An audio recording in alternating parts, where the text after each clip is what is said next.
Meeting of the Aurora City Council, October 28th, 2025, is hereby called to order at 6:01 p.m. Will the clerk please call the roll?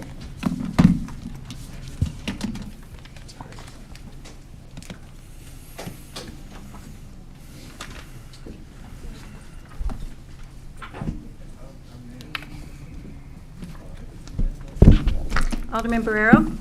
Here. Alderwoman Garza. Present. Alderman Masiacos. Present. Alderman Nunez. Here. Alderman Franco. Here. Alderman Seville. Here. Alderman Manuelos. Here. Alderwoman Smith. Here. Alderman Bug. Here. Alderwoman Bade. Here. Alderman Larson. Here. Alderman White. Here. Mayor Lash is present. Thank you, Madam Clerk. Is there a motion to approve the appointment of Sergeant at Arms for this meeting? So moved. Second. Motion made by Alderwoman Smith, seconded by Alderwoman Garza. All those in favor? Aye. Any opposed? This motion carries by voice vote. Tonight's Pledge of Allegiance will be led by the Girl Scout Troop 56086. And if you guys want to hang around for a little bit afterwards, we'll take a quick picture. But we'd love to have you just step right up here and lead us in the pledge. Thanks so much for joining us tonight.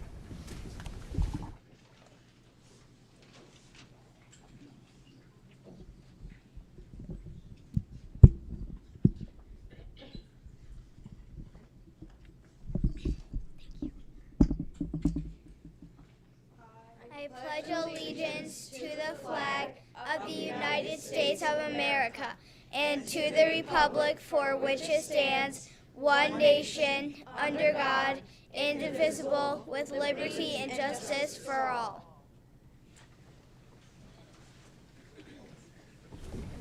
Thank you, ladies. Then I'll ask John to please give us the mayor's report. We've got quite a bit to get through, so try and keep it brief and smooth. Absolutely. Thank you so much, Mayor. Wanted to start off with business continuing to boom in Aurora. 2 ribbon cuttings this week for 2 businesses, one in downtown and one on the west side. We hope that you all would like to come out and check them out. Mish Big Tacos having a ribbon cutting tomorrow at 10:30 a.m. at 31 North Broadway. Delicious food. They've been there for a little over 2 months and finally going to get to do their formal ribbon cutting, which is really exciting.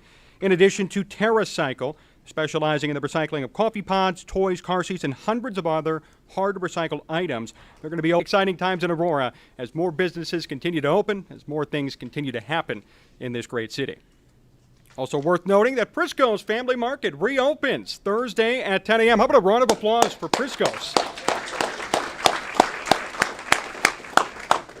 Prisco's has been closed since mid-August due to the storms that rocked the Aurora area, and after a long time of rebuilding and getting things back to where they should be, they're opening up and they're going to be back and open for the community. So please feel free to come on out on the 30th as they open up at 10 a.m. Now on to tonight. We are honoring our furry friends and snuggle muffins here at City Council with National Adopt a Shelter Dog Month. This month sheds light on the great work being done by Aurora Animal Care Control to help facilitate adoptions throughout our community, in addition to everyone who compassionately adopts and fosters dogs. Let's give them a round of applause for their hard work. We will invite the mayor to come down, in addition to members of Aurora Animal Care and Control to come on up, as we have a proclamation for October being National Adopt a Shelter Dog Month here in the city of Aurora. The mayor's going to read that out here momentarily.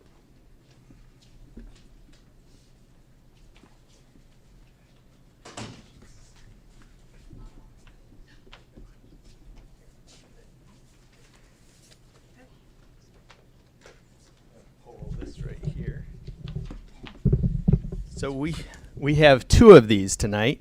One is National Adopt a Shelter Dog Month, October 2025.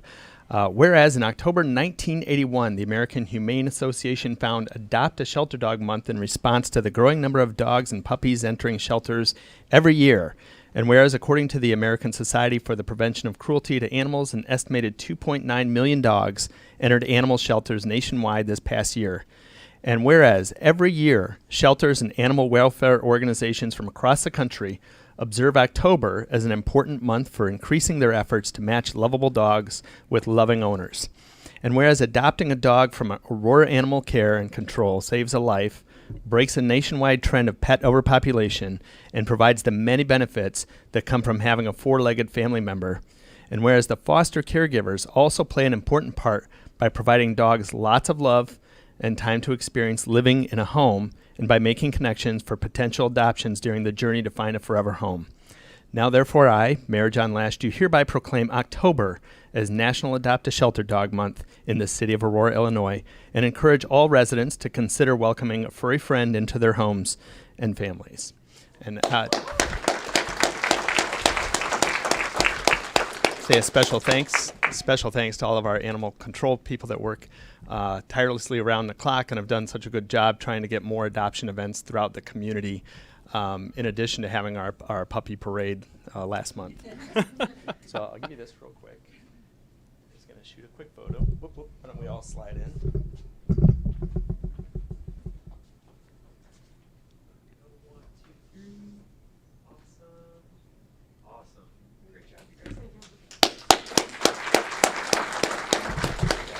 It is a double honor tonight for Aurora Animal Care and Control, as next week is National Animal Shelter Appreciation Week. We truly appreciate all of their hard work and care from the city's team. We also want to invite up the Aurora Animal Rescue Network and the partners who are here tonight. We're going to honor them with Mayor's Awards of Excellence following the reading of the proclamation. So any partners in that network who would like to come up, please feel free to come on up to take your picture and also receive your Mayor's Award of Excellence if you are here.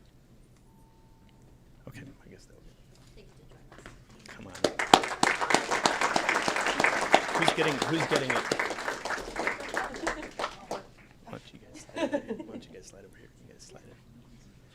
Whereas Aurora Animal Control has long served as a symbol of compassion, providing shelter, protection, loving homes for countless animals throughout our community, and whereas the dedicated staff work tirelessly each month to ensure the health, safety, and well-being of animals in need, offering food, medical attention, and benevolent care, and whereas the animal shelters play an essential role in protecting public health, promoting responsible pet ownership, and advancing animal welfare through adoption, education, and spay-neuter programs, and whereas the National Animal Shelter Appreciation Week provides an opportunity for residents to recognize and celebrate the tireless work and unwavering commitment to those who care for our community's most vulnerable animals. Whereas the Aurora Animal Care and Control, along with its Aurora Animal Rescue Network partners, embodies the values of kindness, stewardship, and service, helping to make our community more humane and compassionate for all living beings. Now, therefore, I, Mayor John Lash, do hereby proclaim November 2nd through 8th, 2025, as National Animal Shelter Appreciation Week in the city of Aurora, Illinois, and encourage all residents to support, volunteer, and show gratitude for the life-saving work of Aurora Animal Care and Control and its Aurora Animal Rescue Network partners. Thank you so much.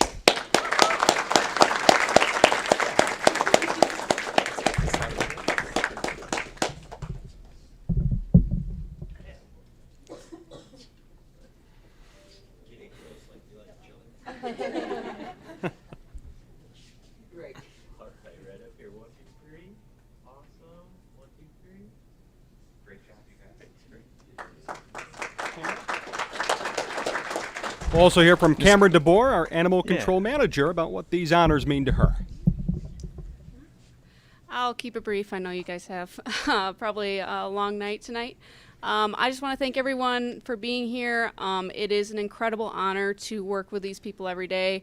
To my staff, they give their all to these animals in this community. They are willing to come in early, stay late to make sure that these animals are cared for and make sure the community has everything they need.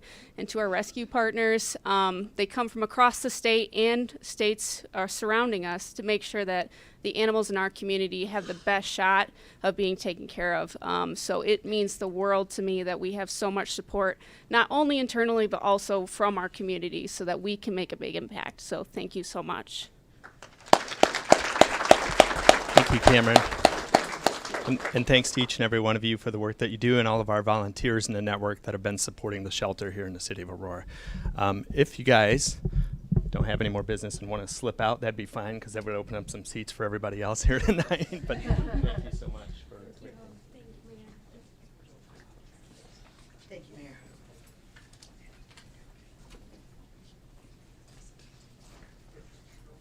And then we want to do the Girl Scout photo real quick. You guys want to step up?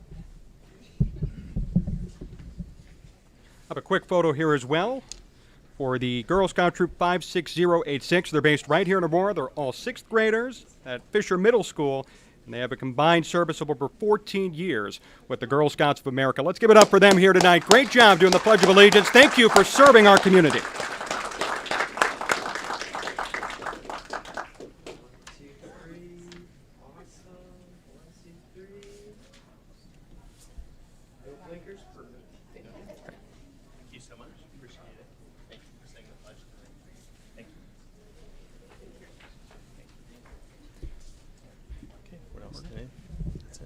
Thank you again to everybody for coming out. There's always something great happening here in Aurora. We encourage you once more to attend the ribbon cuttings set to take place this week in addition to the reopening of Prisco's. Congratulations again to Animal Care and Control and their rescue partners for all their great work in taking care of those who need it here in Aurora. Thank you so much. Thank you, John, for the mayor's report. This concludes the mayor's report. Next, we'll move to appointments, then public comments. There are a few more seats up front. If people would like to find a seat, they can go right to the front row. And I will ask the clerk to begin with the first resolution appointment. 250747, a resolution authorizing the appointment of Shireen Spears to the Aurora Housing Authority Board. So Is there a moved. motion to approve this Second. resolution? Motion made by Alderwoman Smith, second by Alderwoman Garza. Are there any questions or discussions regarding this resolution? There being none, I'll ask the clerk to please call the roll. Alderman Barrero? Yes. Alderwoman Garza? Yes. Alderman Masiacos? Yes. Alderman Nunez? Yes. Alderman Franco? Alderman Seville? Yes. Alderman Benuelos? Yes. Alderwoman Smith? Yes. Alderman Bug? Yes. Alderwoman Bade? Yes. Alderman Larson? Yes. Alderman White? Yes. 12 yes, 0 no. This resolution is approved. Congratulations. Is Shireen Spears here and able to stand up? Right there on that side. We're going to come up and take a picture once we get done with all the appointments, so just hang tight. And I'll ask the clerk to please read the next agenda item. 250757, a resolution approving the appointment of Stacy Peterson to the Aurora Police Pension Board. So moved. Is there a motion to approve this resolution? Motion made by Alderwoman Smith, second by Alderwoman Garza. Are there any questions or discussions regarding this resolution? There being none, I'll ask the clerk to please call the roll. Barrero? Yes. Garza? Yes. Masiacos? Yes. Nunez? Yes. Franco? Yes. Seville? Yes. Benuelos? Yes. Smith? Yes. Bug? Yes. Bade? Yes. Larson? Yes. White? Yes. 12 yes, 0 no. This resolution is approved. The next resolution is also for Stacy Peterson. Resolution approving the appointment of Stacy Peterson to the Aurora Firefighters Pension Fund Board. Is there a motion to approve this So moved. resolution? Second. Motion made by Alderwoman Smith, second by Alderwoman Garza. Are there any questions or discussion regarding this resolution? There being none, I'll ask the clerk to please call the roll. Barrero? Yes. Garza? Yes. Masiacos? Yes. Nunez? Yes. Franco? Yes. Seville? Yes. Benuelos? Yes. Smith? Yes. Bug? Yes. Bade? Yes. Larson? Yes. White? Yes. 12 yes, 0 no. This resolution is approved. I'll ask Ms. Peterson to join us. I think she's back in a bit, but if we'll give her a round of applause on these two appointments. I'll ask the clerk to read the next agenda item. 250784, a resolution authorizing the appointment of Pat Sutton and Louise Leduc to the Aging and Community Advisory Board. Is there a motion to approve this resolution? So moved. Motion made by Alderwoman Smith, second by Alderman Mike Seville. Are there any questions or discussion regarding this resolution? There being none, I'll ask the clerk to please call the roll. Barrero? Yes. Garza? Yes. Masiacos? Yes. Nunez? Yes. Franco? Yes. Seville? Yes. Benuelos? Yes. Smith? Yes. Bug? Yes. Bade? Yes. Larson? Yes. White? Yes. 12 yes, 0 no. This resolution is approved. Is Pat Sutton or Luis Leduc here in the crowd tonight? Hey, Pat. Okay, thank you. So just give us a minute. Congratulations. And we'll bring you up for a photograph after one more appointment. I'll ask the clerk to please read the next agenda item. 250785, a resolution authorizing the appointment of William Hubble and Caitlin Kosakowski to the City's Advisory Commission for Disabilities. So moved. Is there a motion to approve this Second. resolution? Motion made by Alderwoman Smith, second by Alderwoman Garza. Are there any questions or discussion regarding this agenda item? There being none, I'll ask clerk please call the roll. Barrero? Yes. Garza? Yes. Masiacos? Yes. Nunez? Yes. Franco. Yes. Seville. Yes. Banuelos. Yes. Smith. Yes. Bug. Yes. Spade. Yes. Larson. Yes. White. Yes. 12 yes, 0 no. This resolution is approved. I'll ask all of the appointees to please join us. First, I want to ask, is William Hubble or Caitlin here tonight?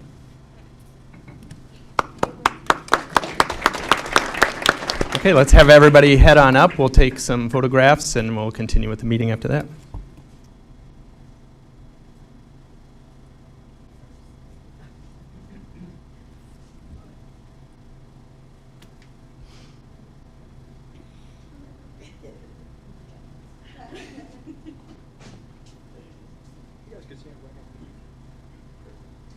Thank you. All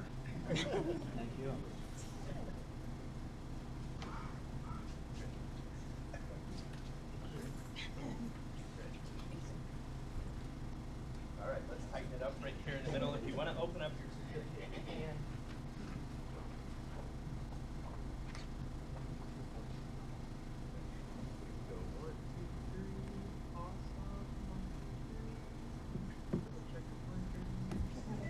Looks great. Thank you.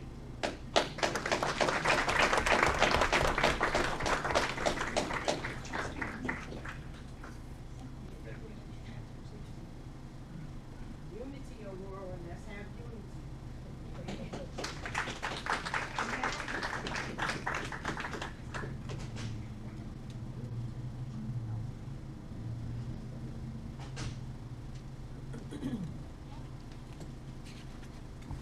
Okay, this brings us to the public comment section of the meeting, which I think a lot of people are here for. If the people who were recently appointed would like to take leave, you're certainly welcome to stay and hear what the rest of the meeting's about. But if you want to get out before the speaking begins, you're welcome to do so. Madam Clerk, do we have any members of the public wishing to offer public comment? We do. And would you please read the rules of public comment? Pursuant to the Open Meetings Act, all persons shall be permitted an opportunity to address public officials under the rules established and recorded by the council. Under our rules, any person may address the city council for up to 3 minutes with a maximum of 30 minutes allotted for all public comment. No person, other than the timekeeper or the chair for the purpose of maintaining order, may interrupt a person recognized for public comment during his or her comments. Members of the city council shall not engage with nor respond to a speaker during the time set aside for public comment. Staff is directed to follow up with members of the public with respect to any concerns raised during public comment within the scope of the city's authority following the adjournment of this meeting. Thank you, Madam Clerk, and I'll just add on to that.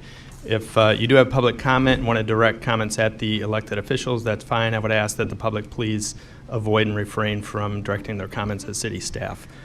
And then with that, I'll ask the clerk to please read the name of the first person wishing to offer public comment. Edith Calderon. Is Edith Calderon here?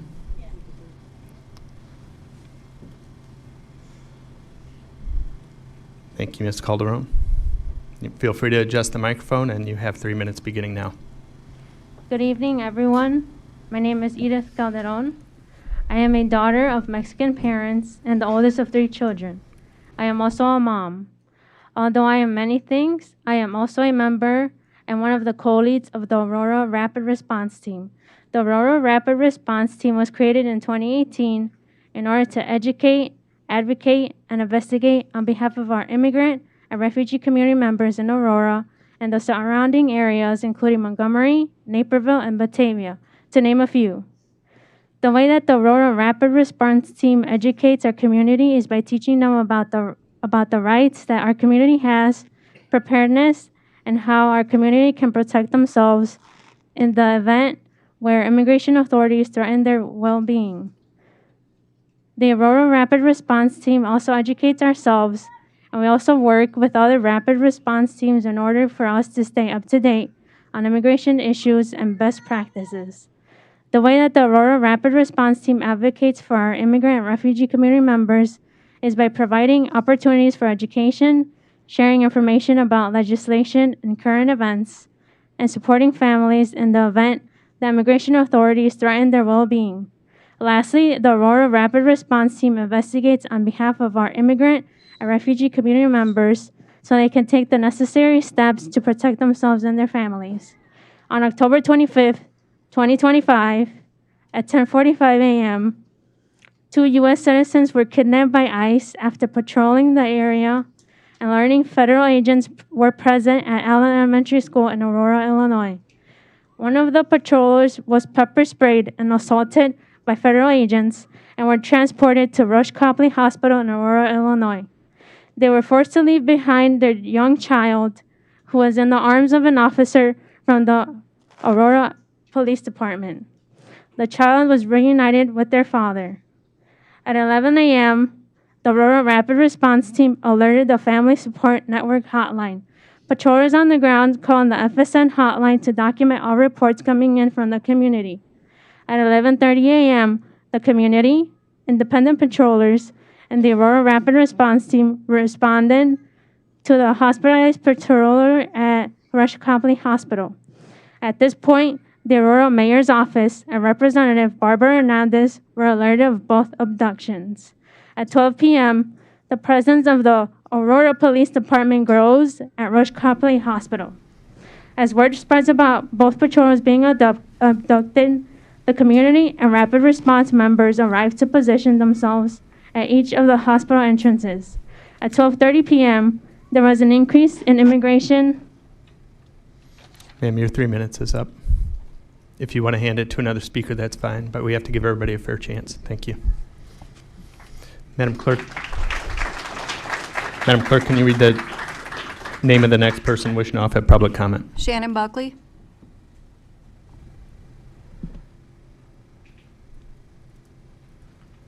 Welcome, Ms. Buckley. You have 3 minutes beginning now.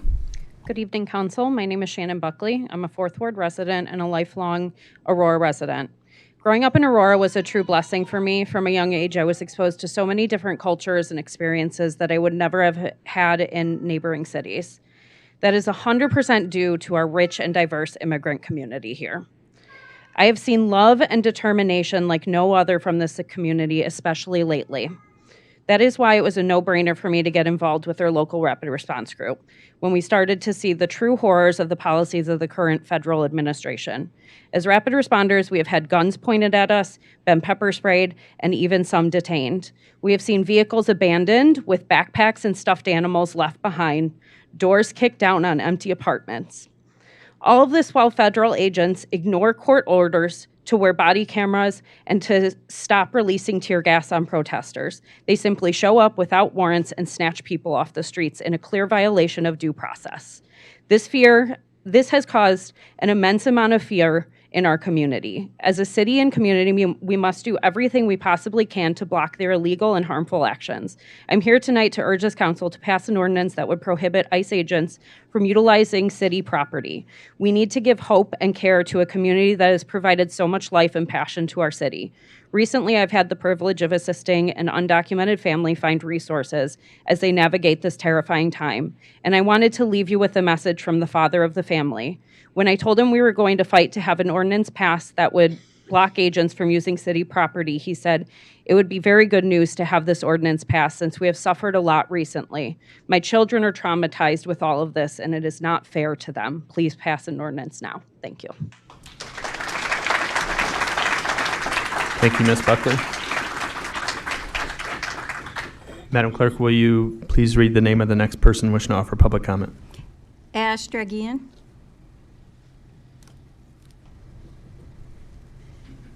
Welcome, Ash. Thanks. You have 3 minutes beginning now. Hello, my name is Ash Drayan. I've lived in Aurora since 2017, and ICE has been terrorizing the streets of the city for weeks now. ICE has been beating and detaining residents of the city again and again. They're holding people at gunpoint. They're shooting them. They're taking children. They're taking parents. ICE are taking people who are working at their jobs, going to the hospital, or driving their kids to and from school. People have been detained by ICE on their way to court to be sworn in as citizens. People in my neighborhood are afraid to go out into their backyards. ICE is taking people and leaving their cars in parking lots, leaving their houses wide open. People are being taken from restaurants and stores, reducing foot traffic and causing economic harm on top of everything else. And this is not just happening to undocumented residents or to temporary visa holders or even to legal permanent residents. ProPublica has found over 170 U.S. citizens who have been detained by ICE so far this year nationwide. Not citizens arrested by any police department for a crime, but specifically by ICE. Some of them were beaten, some of them were held without days, without being able to contact anyone. ICE can and will take anyone at any time because no one is holding them to account.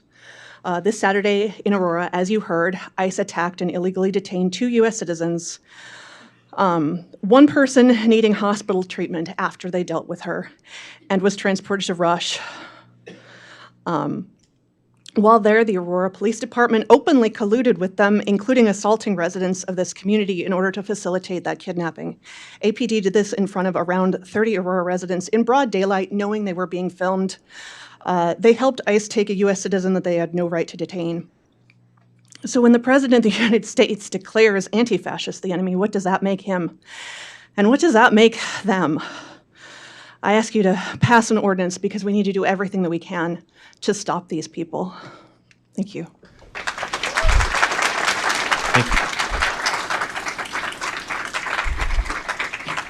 Thank you, Ash. Will the clerk please read the name of the next person wishing to offer public comment? Gwen Cielsa.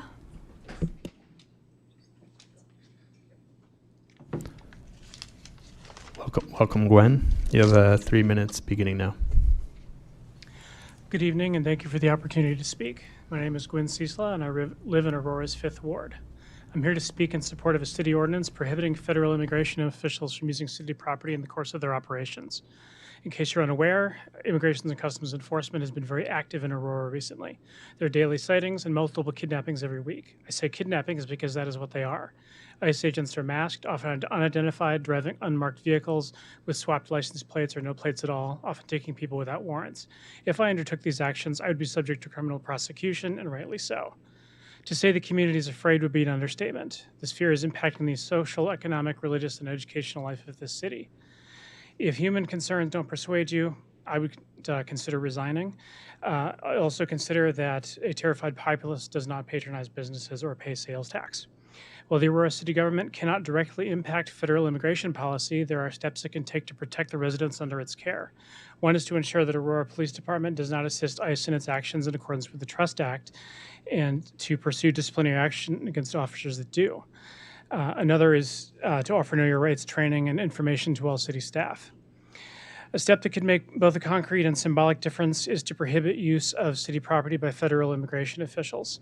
This prohibition would reduce the number of places that ICE has available to stage its operations. Together with private residents and businesses owners delaying warrantless access to their property, this would make it more difficult for ICE to terrorize our city. It would show the people of Aurora that all are welcome and that the government of the city of Aurora is doing everything in its power to protect them. Thank you. Thank you, Ms. Ciesla. I'll ask the clerk to please read the name of the next person wishing to offer public comment. Karen Diaz.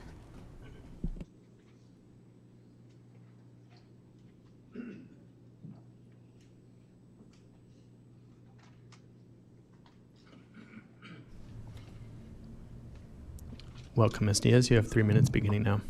Thank you, and good evening to everybody that's here. My name is Karen. I think some of the people here might know me because I post daily updates on Facebook to help people who are leaving their house and wondering if it's safe. I live in Ward 3. I've lived in Aurora my whole life. And I recognize that we have people here tonight from all backgrounds, and some of them have different concerns that are bringing them here to this meeting. But for those of you who may not feel directly affected by ICE, I need you to hear a firsthand account of how this is impacting our neighbors and all the people who live here. I speak daily to residents who are afraid to take their kids to school, to go grocery shopping, they're afraid to go to work, and a lot of these people feel like we're living in COVID again, where you can't go outside your house anymore. When they see a suspicious unmarked car with men inside, their hearts sink because they don't know who those people are. These residents are not criminals. The vast majority are concerned parents and workers that are simply trying to make it from one day to the next. These families feel like they don't have a voice, but I'm here to speak for them because they are the people who keep our community running. They might be making your meal at your favorite restaurant, building the homes you live in, or cleaning the offices where you work. They are working honest jobs, and they are, after all, people. They feel happiness, fear, and pain just like you and me and everyone who's sitting here in front of me and behind me. These people, unlike what the media wants you to think, are vital to Aurora. And once again, unlike what the media wants to suggest, the city of Aurora just made the list of safest cities in America, something that would not be possible without the very community that we have created here.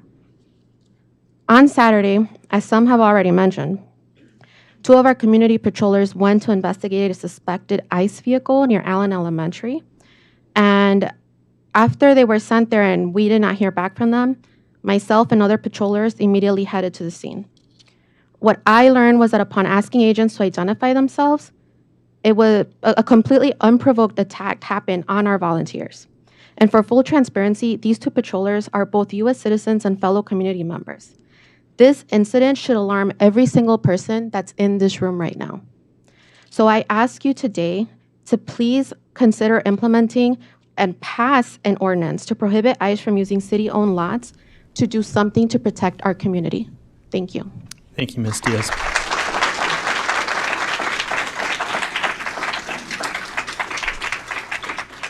I'll ask clerk to please read the name of the next person wishing to offer public comment. Rosa Zarate.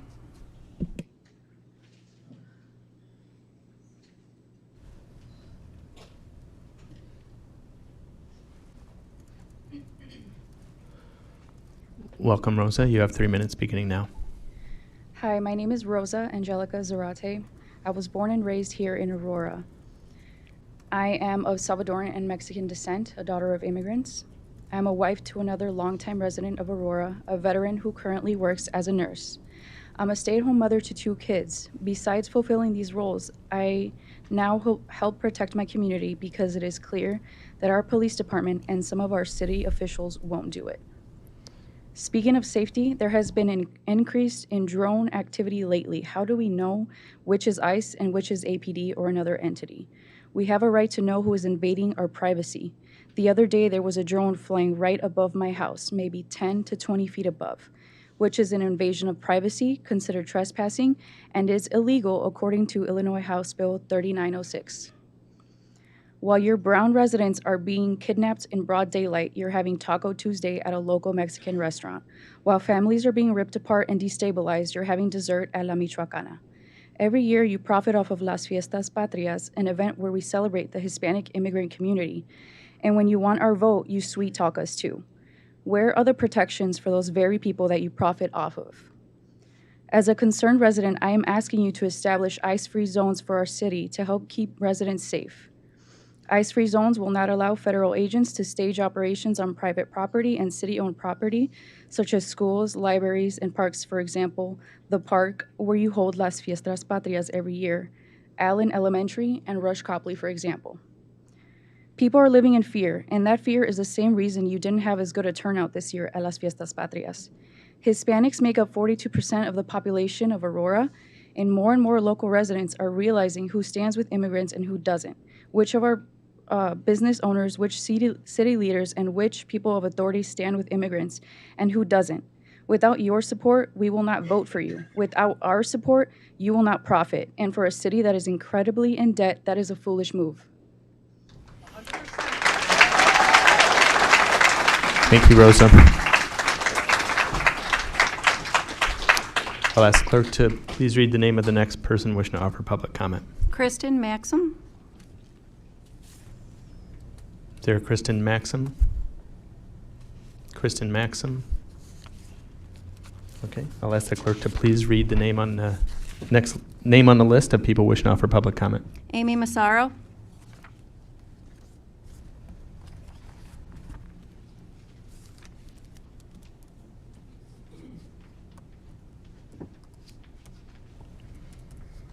Welcome, Amy.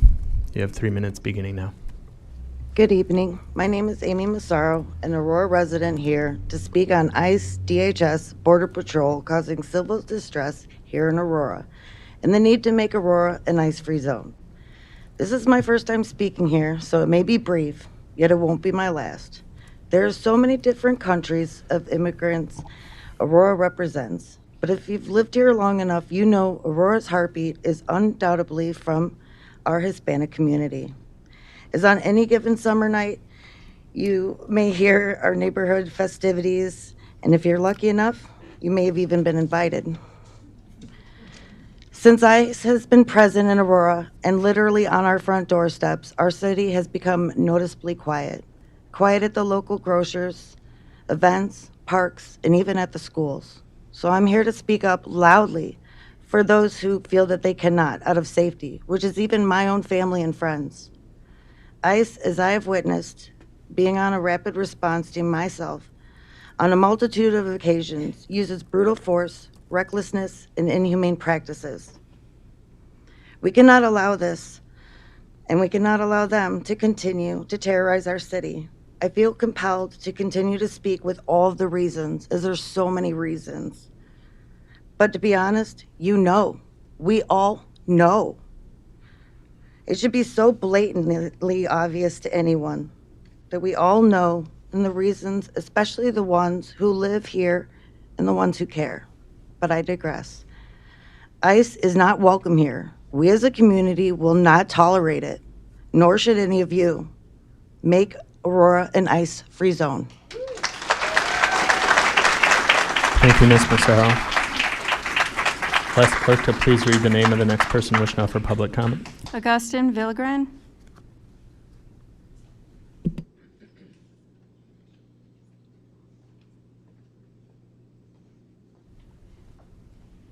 Welcome, Mr. Villegran. You have 3 minutes beginning now. Good evening, Mayor, Aldermen, and neighbors. My name is Augustine, and I want to start by saying something powerful. Every single one of you aldermen is a child of an immigrant or have a family member who is an immigrant. Even if you think you're not, you are an immigrant. Going back all the way to the McCarty brothers who migrated to start Aurora. That is not a coincidence. That is Aurora's story. It's a story of sacrifice, of hard work, of faith. It's a story of families who came here chasing hope and built a home for all of us. Think about that. The sons and daughters of families who came here with hope in their hearts now sit in this council. Helping guide Aurora's future, that's something to be pretty proud of. Our parents, our grandparents came here chasing a better life, sometimes with nothing but faith and determination. They worked long hours in factories and kitchens, on construction sites. They built small businesses. They sacrificed so that their children, so that we could have a chance. That spirit, that courage is the heart of Aurora.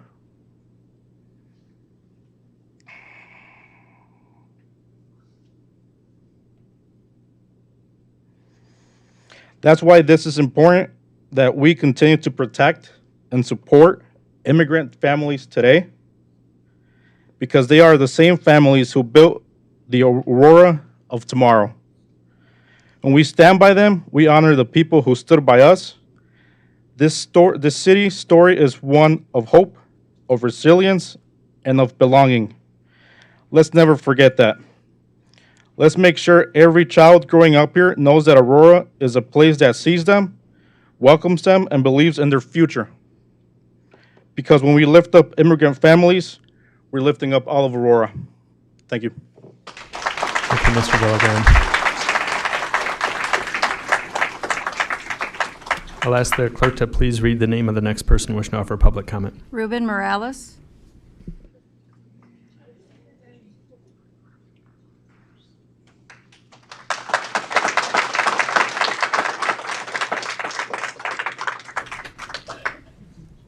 Welcome, Mr. Morales. You have 3 minutes beginning now. Good evening. My name is Ruben Morales, though many know me simply as Ruby. I stand before you here tonight not as a politician, not as a headline, but as a human being. A son, a neighbor, a voice from this very community who believes in what is right, even when doing right comes with pain. On Saturday morning, I was simply trying to do the right thing to make sure an unattended, unmarked idling car at a school wasn't a safety concern. But instead, I was met with fear, violence, and confusion.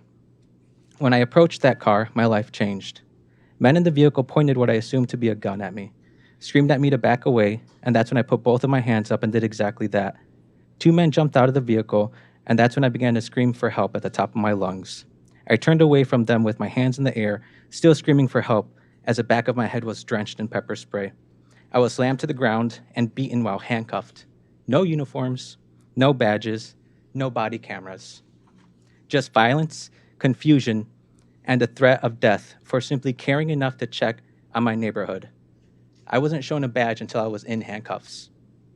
I begged for help. I begged for my life. They turned off my phone so my family couldn't find me, and when I asked for medical attention, they denied it. It wasn't until I was taken to the FBI headquarters in Chicago that an FBI agent looked me in my eyes with compassion and asked me if I was okay. At that moment, I told them I needed help. That small act of humanity reminded me that even in that darkest moment, light still exists. That's why I'm here today, not to point fingers, but to call for accountability and to remind us who we are supposed to be. We cannot let any agent, any person with power, operate in the shadows, free from identification, free from the truth, because when that happens, people disappear, trust breaks, and fear replaces safety. I believe in this city. I believe in Aurora's heart, in our people who still look out for one another, who still believe that justice isn't a privilege but a right. I'm asking for 3 things. First, for you all to listen to every single heart that comes up to speak. Don't take it with a grain of salt. Your community is begging and demanding help. Second, safeguards so no ICE officer can act without proper identification or accountability. And third, we are asking for ICE-free zones throughout the city of Aurora. This will bring a sense of bond between APD and the community they serve, which is very important right now. Beyond those requests, I'm asking for something deeper, that we choose compassion over silence, that when power crosses the line, we draw it back with truth, courage, and unity. I was beaten, yes, but I was not broken. Because for my community, for justice, for every person who refuses to be silenced, that is stronger than fear. So tonight, stand with me, not just for Ruby, but for every person who believes that doing the right thing shouldn't cost you your freedom, dignity, or your life. Your 3 minutes is up. Thank you, Ruben.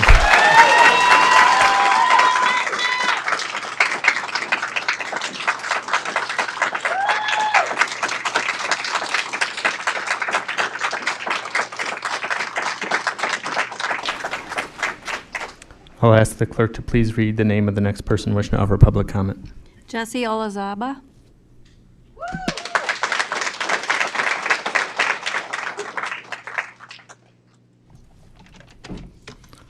Welcome, Ms. Olazaba. You can adjust the microphone as you need. You have 3 minutes beginning now. Thank you. My name is Jessie. I have a couple things for you guys to listen to. How would you feel if your family member was being attacked? Your own personal family member. How would you feel knowing you're being watched by ICE daily? I am. How would you feel living the life of Anne Frank and the others who were kidnapped and beaten and murdered from 1942 to 1944? We're living that life now. Here, let me tell you how it feels. I have experienced being attacked by ICE twice in the same month, kidnapped as a U.S. citizen. Once on October 9th here in Aurora, and again on October 25th, Saturday, with Ruben. Both have been here in Aurora. Why? Because I simply am asking questions the first time, and the second time I was recording and letting the community know ICE was in the area. I have been suffering from hand issues and tightness from the tightness of the cuffs in my hand and shoulder, and now the numbing pain in the back of my head from the lump that's still there. It says, what happened this last time was horrible and very uncalled for. I was pepper sprayed multiple times for yelling ICE and blowing a whistle to inform the community of ICE is present, to help make sure everyone stayed safe and stay inside. I was pushed with so much force from the ICE agent that it caused me to fall back and hit my head on the concrete. I watched them hit my friend, Ruben, multiple times in the back of his head while he was being restrained on the ground. Neither of us did anything to warrant this behavior from them.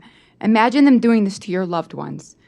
I can tell you the pepper spray is still burning on my skin and hands.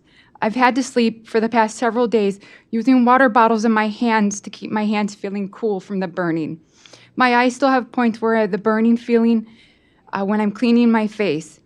Many have asked me if I'm done patrolling. Absolutely not. This was a bump in the road. I will continue keeping my community safe. I was set back a few days, but I will continue my work. This is for my family, my friends, and my community. What has the city of Aurora been doing doing these last several months with ICE agents? Here, I can tell you what I have been doing. My daily schedule is waking up at 3 a.m., starting patrolling through Aurora, to be at my normal job at 8 a.m. I finish work at 4:30 p.m., and this is my regular job. I pick up my kids, I drop them off, and I go back out patrolling. What I do, I document every ICE agent I have seen in Aurora for the past 3 months. License plate switching, documents of photos, handing them out to patrollers to help keep the area safe and secure. I ask for an ICE-free zone. My last thing I want to ask Aurora, what are your plans for Halloween? Thank you, Jesse.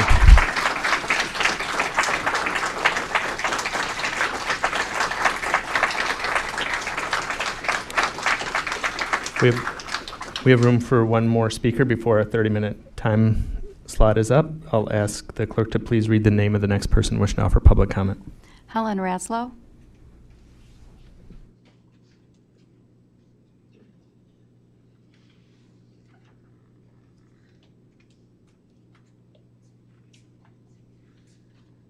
Helen Ratzlow from the... Welcome, Ms. Ratzel. You have 3 minutes beginning now. Thanks. You can adjust the microphone if you need. I probably need it because I am short. I'm from the 3rd Ward, 14 years in this town, which I consider my Goldilocks town, the best place I've ever lived. But we've got a problem. Law enforcement officers dress in uniforms with arm patches that identify their jurisdiction. However, the federal government, in its haste to fulfill a certain mission, has sent us ICE forces without uniforms. They only wear vests over whatever tough guy clothes they have hanging in their closets. Real police officers wear real name tags on their real uniforms, and ICE agents wear no name tags and refuse to give their names when asked. Law enforcement officers do not cover their faces any more than they would hide their names.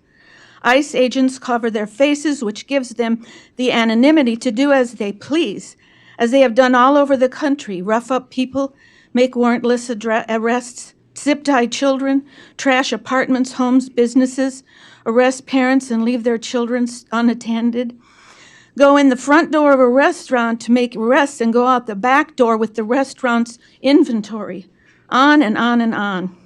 Despite the ruling by our misbegotten Supreme Court, any law enforcement officer worth their salt knows that having brown skin and speaking Spanish is not tantamount to probable cause. And lacking probable cause or actually witnessing a crime happening, a warrant is needed for an arrest, a warrant for a particular person for a particular crime signed by a judge. ICE, however, goes to Menards or El Güero without warrants, casting a net for brown folks. How can we possibly support or trust or even tolerate law enforcement who won't give their names, who won't show their faces, who break the law either because they don't know the law or because they think they're above the law? I understand that the council will be deliberating on an ordinance banning ICE agents from public properties. I hope that you will all vote yes on this ordinance. Thank you. Thank you, Ms. Ratzlow.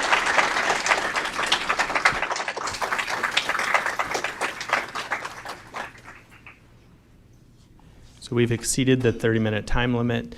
This concludes the public comment portion of the meeting. And point of order. Alderman Larson. Could I make a motion to extend public comment? Second. So been a motion. Would you like to amend the motion to be to suspend the rules for the purpose of? Yes. Yeah, I'd like to suspend the rules to allow the remaining speakers to speak in public comment. Second. Motion was made, seconded by Alderman Nunez. I'll ask the clerk to please call the roll. Discussion. Discussion. Discussion, thank you. Could we please have the clerk state how many people are left?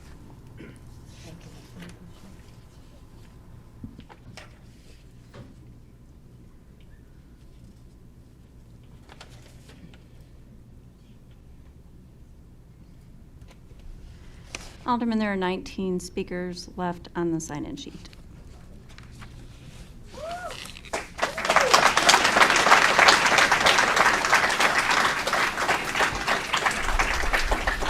Any other questions or discussion on this item? Just about an hour, not that much.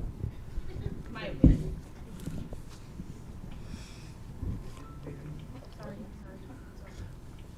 Or if somebody would like to amend the motion that's on the table to limit it to another 30 minutes, we could go that way as well. I'm so moved. I'd like to amend that Alderman Larson's motion, if everyone agrees to do another 30 minutes so that we can get most of the speakers in. That's my amendment. Is that a second? I second that motion. The second by Alderman Franco. So we have an amendment first that we'll be voting on, and the amendment is to limit the public comment period to a second 30 minutes. So that's the original motion. So first we'll vote on the amendment to limit it to 30 minutes, and then we'll vote on the original motion, whether it gets amended or not amended. Is everybody clear on that, or have any clarification from legal?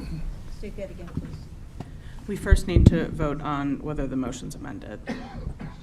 That takes precedence. Which motion? The 30 So minutes or the full thing? You just moved to amend the motion. That was seconded. Amendment. We need to vote on whether or not the motion is amended. So My motion. your motion. Correct. Your motion takes precedent before the main motion. Any discussion on Alderwoman Smith's motion to limit, to extend public comment by another 30 minutes? Mr. Mayor, Alderman Nunez. I just soon listen to everyone speak tonight and not limit to anybody. I think the 19 people are not that many people listen to. I will retract my motion. Okay. So Alderman Smith, you're withdrawing your motion? If my...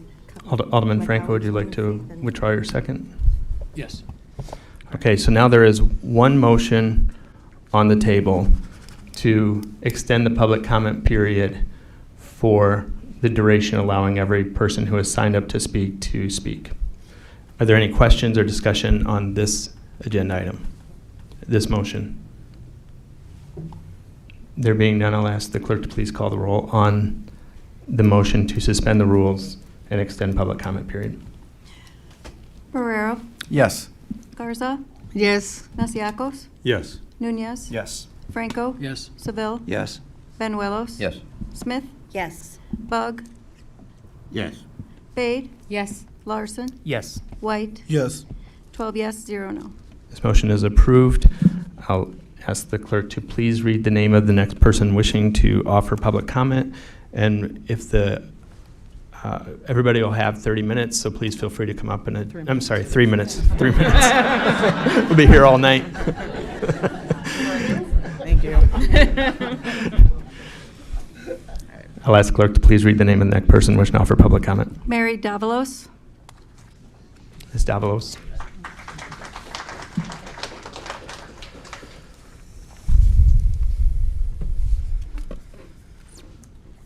Good afternoon, everybody. Welcome. You have 3 minutes beginning now.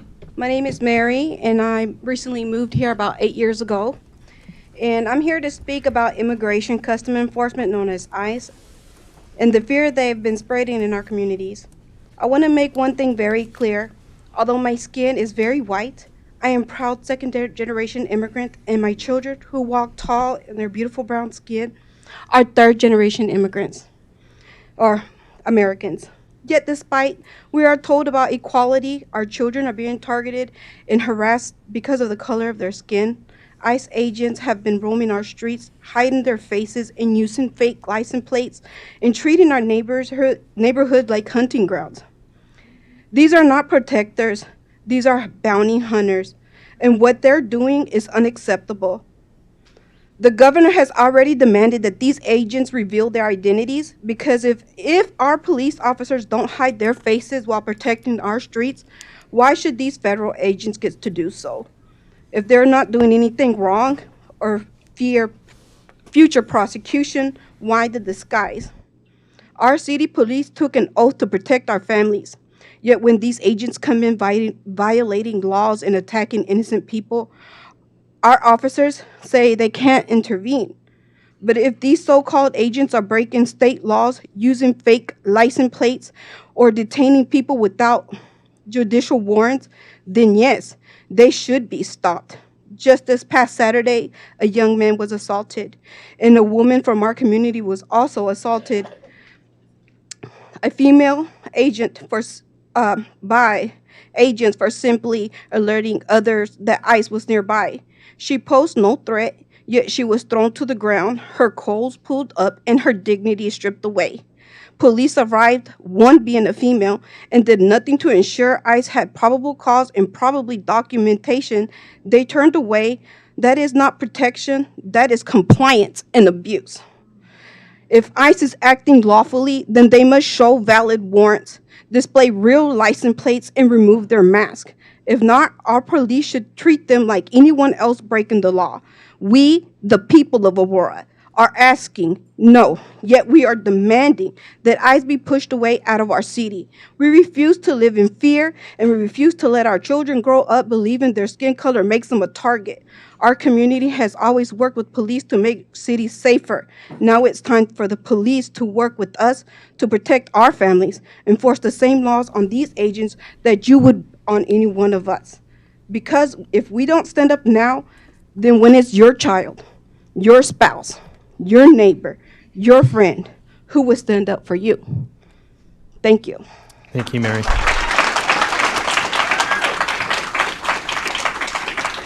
Well, I'll ask the clerk to please read the name of the next person wishing to offer public comment. Ray Anderson.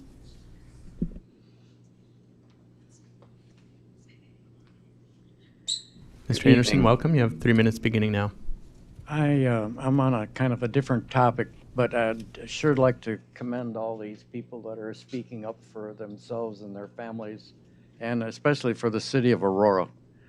I'm 87 years old, and it's not easy to get up and speak like this, but my wife and I have lived in the same house for 54 years, and Aurora wasn't always in trouble. But there was a few years when we had quite a large murder rate. And then, what are we going to do? So, the 3 men, Dan Haas, Father David Ingbarth, and Randy Schoof, decided they were going to get together and have a prayer vigil at every one of these spots where the murder took place. And would you believe that the Lord answered prayer, and the city of Aurora, we got down to 0 murders in 1 year.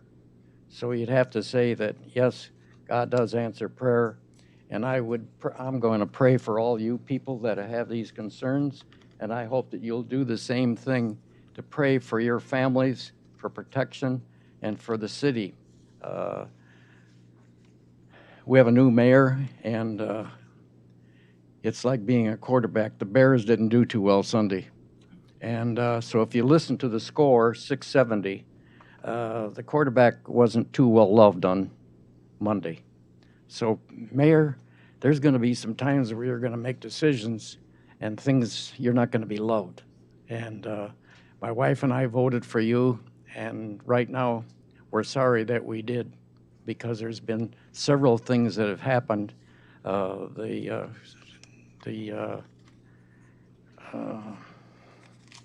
Paramount Arts Center, that's a big concern for friends. I know some of these younger people, they probably aren't that concerned about the Paramount Arts Center. But then we had a lot of help with the murder rate with the Aurora Police Department. And there's rumors about cutting Aurora Police. We have some wonderful, wonderful police officers in the city of Aurora. And I just hope and pray that you will, Alderman, you're like the teammates of the quarterback. you're going to have to stand up and say, nope, we're not going to agree with that cut. We're going to keep the police officers. We're going to keep the Paramount Arts Center. We want downtown to stay like it is. So we've been blessed with my wife and I to have all the years we've lived here. We've had good response from the city council and some of you people that we've known, Mike Seville, and when I first started, we had Chuck Nelson and Rick Lawrence, and now we have Mayor, so we're just thankful, and we just pray that things will be wonderful in the city of Aurora. Thank you. Your 3 minutes is up. Thank you, Mr. Anderson. I'll ask the clerk to please read the name of the next person who wishes to offer public comment. Ronnie Esposito.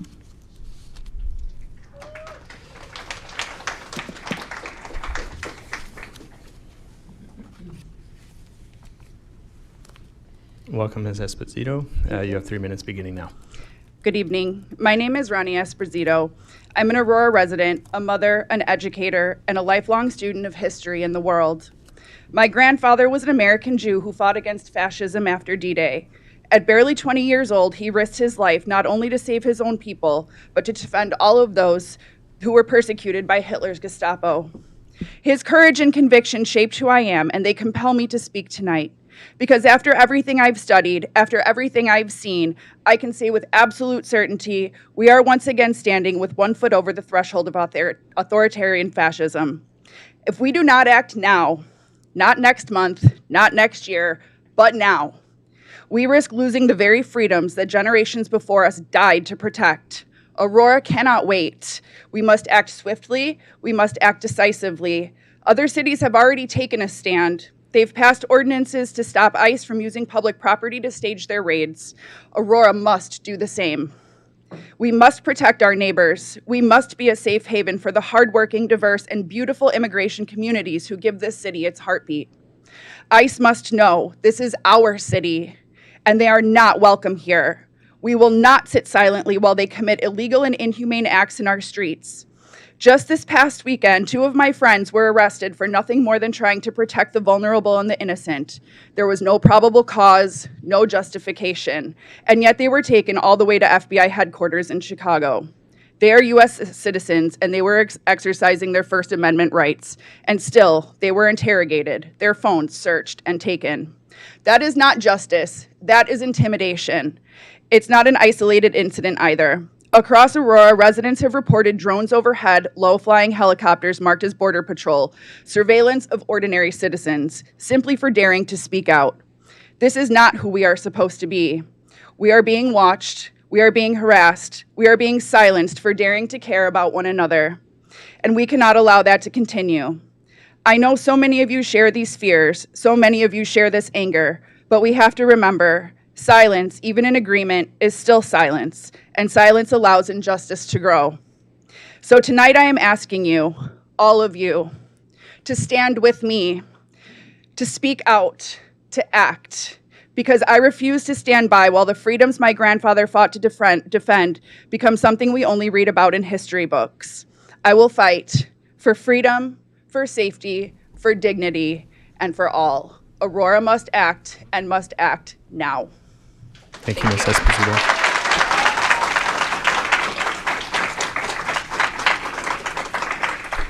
I'll ask the clerk to read the name of the next person wishing to offer public comment. Tiania Miles. Ms. Miles. Welcome, Ms. Hello. Miles, you have 3 minutes beginning now. Okay. I have a different topic tonight. This is due to homelessness. Homelessness is not merely a social issue. It's a human crisis that touches the heart of every community in Aurora. We pride ourselves in being a city of compassion, progress, opportunity, yet too many of our neighbors continue to suffer in silence, struggling each day to find warmth, safety, and dignity. The recently remodeled Hesse House stands as a state-of-the-art facility designed to provide hope, restoration. However, when access to that hope is limited, and when the community's willingness to help is turned away, everyone in Aurora feels the consequences. Allowing the homeless population of Aurora to fully utilize the Hesse House shelter is not just an act of dignity, it's an act of justice and humanity. Every person deserves the basic right to be warm, fed, and safe. When individuals are left without shelter, they are forced into the streets where exposure, hunger, and desperation take hold. This creates visible suffering, but also leads to broader public safety concerns, and an increase in petty theft, traffic hazards, and roadside solicitation, and growing tensions between the housed and unhoused population.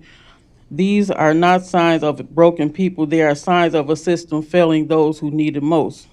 If we as a community have invested in a facility designed to protect and restore lives, it only makes sense to ensure that it serves the purpose to the fullest extent.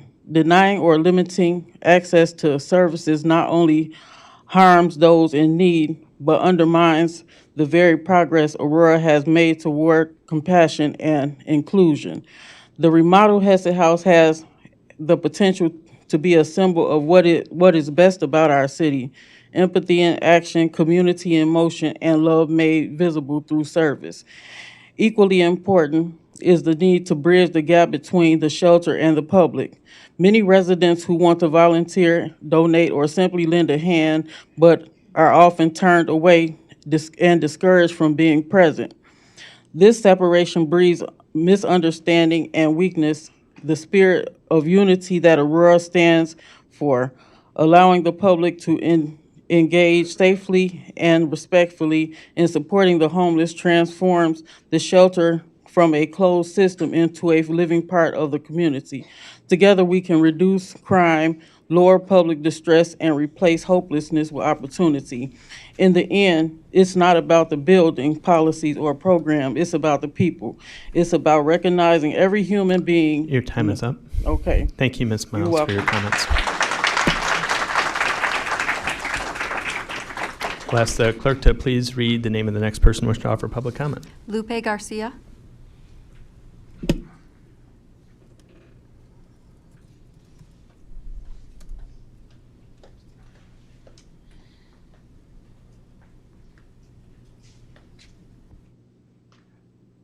Welcome, Ms. Garcia. Feel free to adjust the microphone. You have 3 minutes beginning now. Thank you. Thank you, Alderman. Thank you, Mayor. I'm here to pray. I'm praying for our city, our state, and our nation. I believe this division that is happening, not just with what is happening with immigration, but what is happening with our government shutdown and all of the things that are affecting the American people are so disastrous because we are divided instead of unified. So today I pray for unity among the people, that God will work and God will move in the people, and that he will pierce our heart for what pierces his. I'm here to pray today, Revelation 7:9.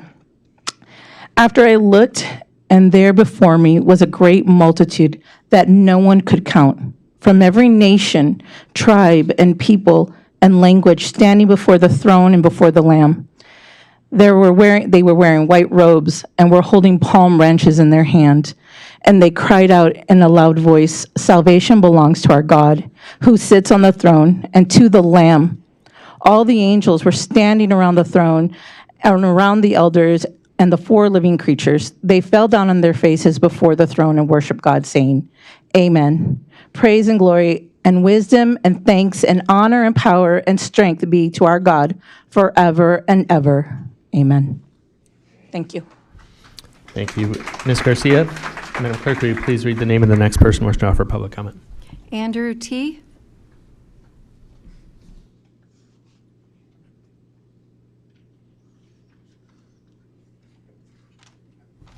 Welcome, Andrew. Feel How free you to doing? adjust the mic. You have 3 minutes beginning now. 2 months ago, I stood in front of you guys in this very chambers and told you about ICE and what was happening. And I was told that we're trying to not be a target. We don't need to be a non-target. We are already a target. We need to be people that are leading. If we stand up for ourselves in this community as others have, ICE cannot handle it. They do not have the capacity if they have people in every single community that are doing everything it takes to stand for the people. 2 weeks ago, I was here, and for 45 minutes, you guys bickered and argued about splitting a piece of legislation from one piece to two. I'm telling you guys right now, this ordinance is a start, but it's not an end. It's not enough. You guys need to do more, and you guys need to be creative about what we're doing. If it means having our police department pull over every single ICE vehicle for speeding, to slow them down, to keep them busy and occupied, that matters. I yield. Thank you, Andrew.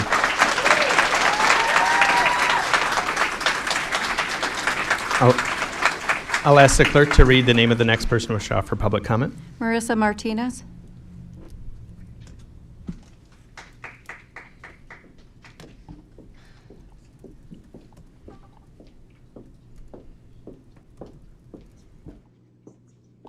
Welcome, Marissa. You have 3 minutes beginning now. Good evening. My name is Marisa Martinez, and I'm here both as a proud resident of Aurora and as a member of the leadership team at ALMAS, the Alliance of Latinos Motivating Action in the Suburbs. Founded in 2023, ALMAS is the first Latino-led and Latino-serving nonprofit based in Naperville. We celebrate and uplift Latino cultures and stories. We foster connection and belonging and empower residents through education, leadership, civic engagement, and our work extends throughout the suburbs.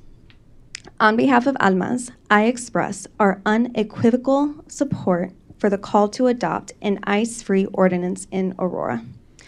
This ordinance is not only a matter of policy, it is a statement of values. It calls on the City of Aurora to ensure that no local resources are used to support ICE operations without a judicial warrant. That schools, daycares, and hospitals remain safe spaces where families can seek care and education without fear, and that private property and constitutional rights are protected for all residents. This effort affirms that every Aurora family, regardless of immigration status, deserves to live, learn, and work without fear. No parent should hesitate to take their child to school or to a hospital. No neighbor should fear being profiled or detained simply for existing in their own community. Adopting an ICE-free ordinance would be a powerful act of leadership, one that builds trust, safety, and unity between residents and local government. It tells our immigrant neighbors, you belong here. It tells our youth, your community stands with you. And it tells the region that Aurora leads with dignity, compassion, and courage. ALMAS stands with the Aurora residents, advocates, and leaders who are calling for this change. We urge the mayor and the city council to adopt an ICE-free ordinance to ensure Aurora remains a place where every family feels safe, valued, and at home. Thank you. Thank you, Marissa.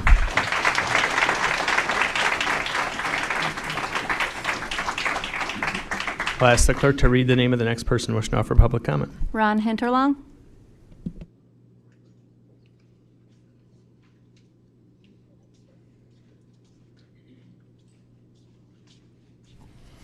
Welcome, Mr. Hinterlong. You have 3 minutes beginning now. Good evening, Mayor, council members. Some of you know me, some of you don't, but I'm retired Aurora Police Sergeant. I'm also retired Illinois National Guard. My dad was an alderman, sitting in one of those chairs for over 20 years. I worked through the troubles that Aurora had. Back in the mid-90s, we were dealing with 27 homicides a year. We were dealing with streets and neighborhoods that were controlled by gangs and drugs. We even had, for Kane Street, we even had the nickname of Cocaine Alley. It took years of cooperation with the community to work towards the safety, which is your number one priority, safety of the citizens of the city of Aurora. I understand that the budget is now calling for a reduction in the Aurora Police Department, also the reduction of the Aurora Fire Department. I'm here to implore you that we do not reduce at all anybody from either department. We just were recognized as one of the safest cities in the nation. Both the fire, the police, EMS, and we go forward. We've been working, if I stretch back to the mid-'90s. Heck, I dealt with 3 different homicides in a single night on a Friday night. Right now, we deal, last year, I think it was 2 homicides. Currently, right now, we're sitting at 4. We have been working extremely hard with the community. I started with the NABS trailers, Neighborhood Action Base Stations, which led into the COP, Community Oriented Policing. We've worked with the community, the church groups, Hesed House. We've worked with senior citizens. We work with crisis intervention teams. I was part of the negotiating with the judges and the state's attorneys to sidetrack different criminal aspects if you're dealing with somebody with a crisis. We've got these programs into place. Now, I'm retired, but I see that if we reduce at all, we could go backwards. It takes at least 1.5 years to fully train and professionalize a police officer. It takes 1.5 years to fully train and professionalize a fireman. If we reduce in any way, if we just get rid of the cadets, if we get rid of anybody that's in training, by the time we do have the budget, it takes a good 1.5 years and then some to continue going forward. So I'm imploring you not to reduce either the Aurora Fire Department or the Aurora Police Department. Thank you. Thank you, Mr. Hitron. I'll ask clerk to please read the name of the next person wishing to offer public comment. Dr. Kathy O'Brien.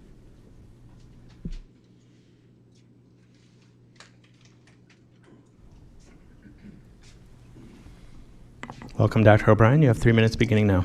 Thanks for having me. How y'all doing? Good? Tired? A little tired? I've been teaching in Aurora for 20 years. I would not teach anywhere else. I have some of the most amazing students, and they're brilliant. I don't know about you when we did the pledge. I'm choking on liberty and justice for all. It's not that. We don't have that right now. And I have to get up and lie to my students. How do I have any credibility? Last year they wrote in their journals they're nervous about their parents, their relatives being taken by ICE. We talked about the Fifth Amendment. We talked about the Constitution. Again, I lied. I sent them home with little sheets of paper that talked about they needed a warrant. I lied to my kids. Again, I keep having to lie. I am not a liar. Last year, or the year that the candidate at the time got on and said something about Mexico sends us their worst, I watched my young student with his shoulders bending down. And I said, wait a second here. We all know, in order to have a claim, this is at the beginning of our notebooks, in order to have a claim that's valid, that's true, you have to have expert testimony. You have to have facts. You have to have statistics. You have to have examples. And I watched as his little shoulders came back up because he's more of an expert about Mexico than our current president. So each day you send me into that classroom to tell those young people, and he graduated last year, that they don't deserve the safety. ACES is a program that we have to apply to our kids under trauma. I can't teach these babies how miraculous they are if I keep lying to them.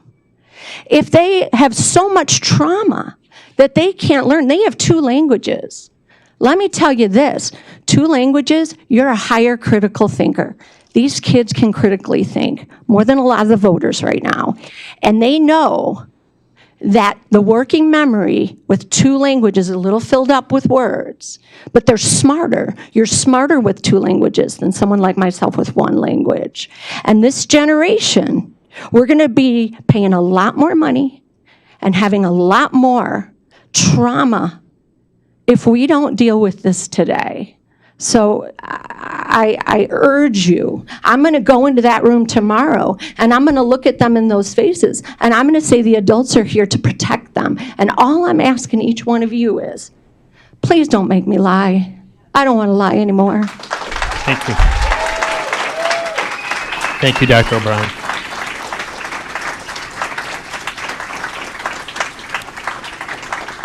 I'll ask the clerk to please read the name of the next person wishing to offer public comment. Theo Elliott.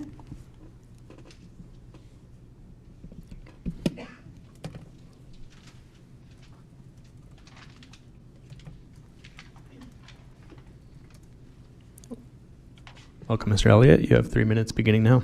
Thank you. Good evening, Council. I'm Theo Elliott, resident of the 4th Ward.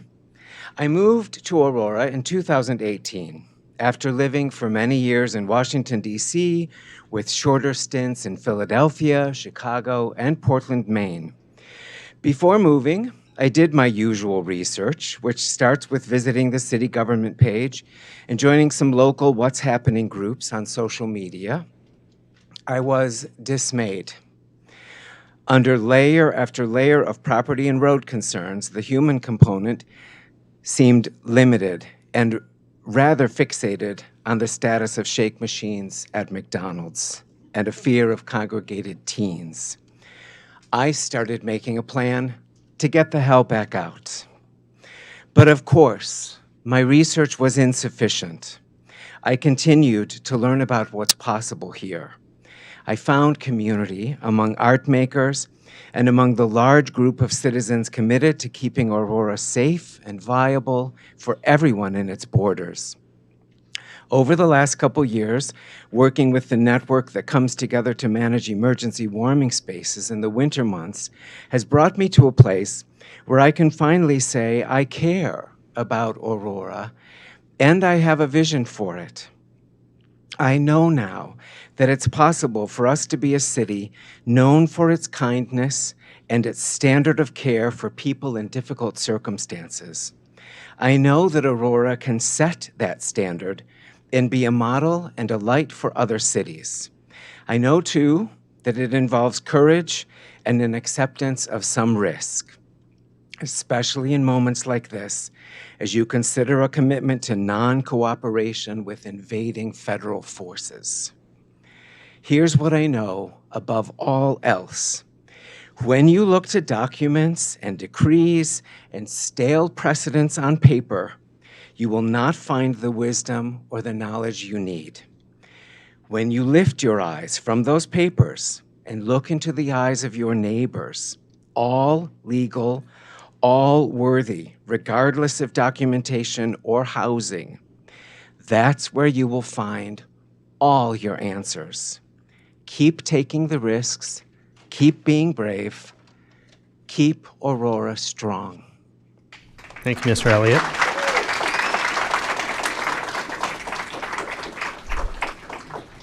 I'll ask clerk to please read the name of the next person wishing to offer public comment. Emily Beaupre.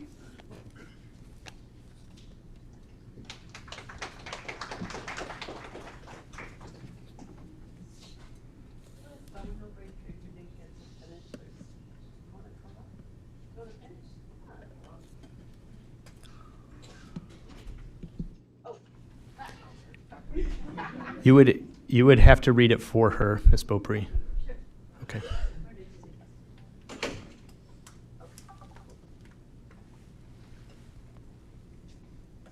Okay. Welcome, Ms. Beaupre. You have 3 minutes beginning now. Thank you. Okay, so this is a continuation of a speech that was given earlier. At 12:30, there was an increase in immigration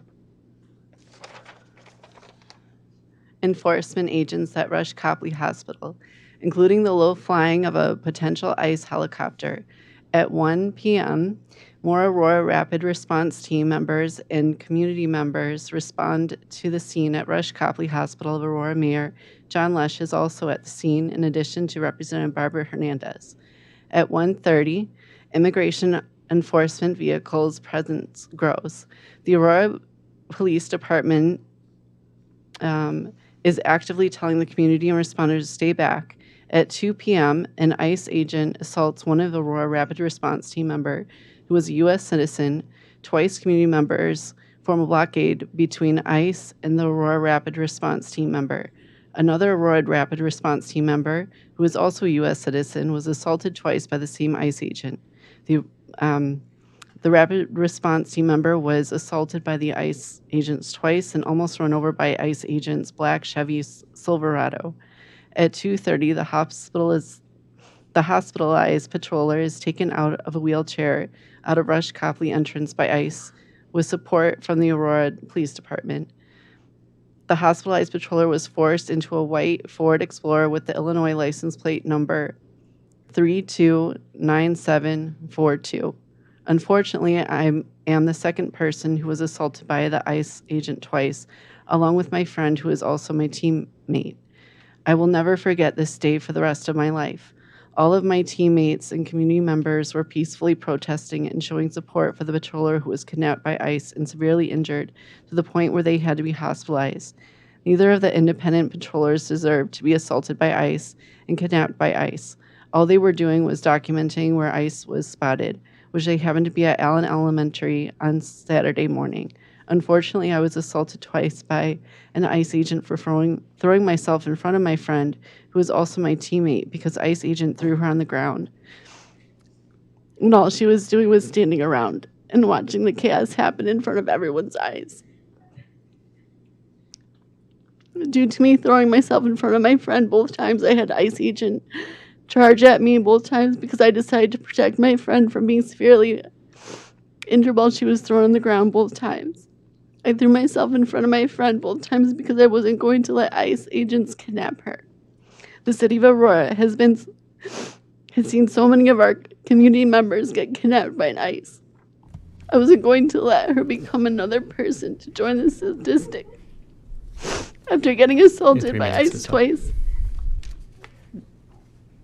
my life hasn't been the same. I'm now living in constant fear. I am watching my surroundings even more. Thank you, Ms. Popri. Okay. Thank you.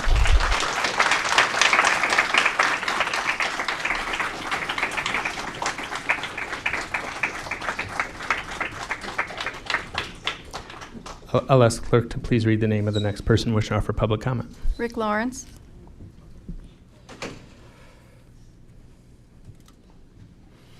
Well, I guess mine actually ties Mr. into Lawrence, what you have 3 minutes beginning now. we've been saying tonight. No, John, here you throw around the word fascism a lot and unwarranted arrests and everything. That's why I find it so amusing that tonight you put on the agenda, not the police, not the city council, you and your office put on the agenda to buy cell phone surveillance equipment without a warrant. In the wrong hands, why could it not be used against the crowds that are out protesting? It's very East German type stuff. You can surveil an area and say whose cell phones are in the area. I get it. That's what you wanted to do. You put it on the agenda. You've known about it for months. We've talked about it. But let's just say we're going to go total East German type Stasi stuff. You're buying it from a guy in Arizona who's become to be known as Killer Mike. Mike was a police officer, killed 5 people, including a teenage girl.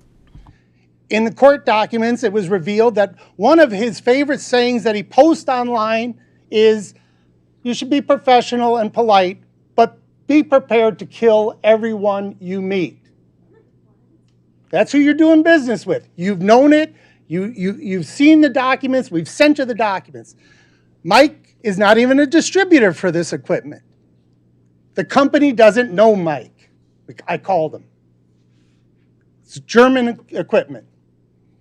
Mike works out of a UPS store. But you're going to do a 3-year contract with a guy that boastfully puts on his site, be prepared to kill everyone you meet. That's who you do. And you are buying equipment to surveil cell phones without a warrant, I might say. So when you throw around the fascism and everything else, be careful. What's the difference? If you knew ICE was doing that, collecting cell phone things, we'd all be screaming that ICE is collecting our cell phone data. But you want to do it. You're buying the equipment to do it. Why? Don't blame Rich Irvin. Don't blame the police. You put it on the agenda. You've known all about Killer Mike. You've known all about this. You know about his UPS store. this is on you, John. And if it's in the wrong hands of the wrong person, why could it not be used against the general public? Think about that. Thank you, Mr. Lawrence. I'll ask the clerk to please read the name of the next person wishing to offer public comment. Orlando Rodriguez.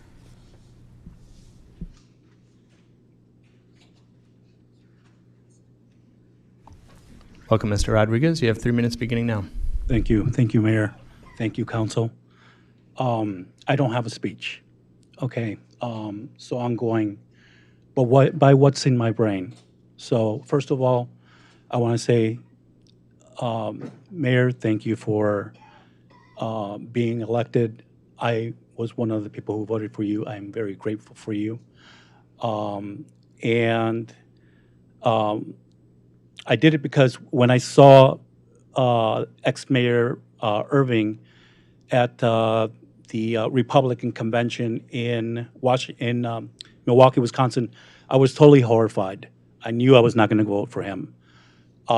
So with that being said, I am a veteran of the United States Army, proudly served twice, from 90 to 94 and from 2003 to 2004.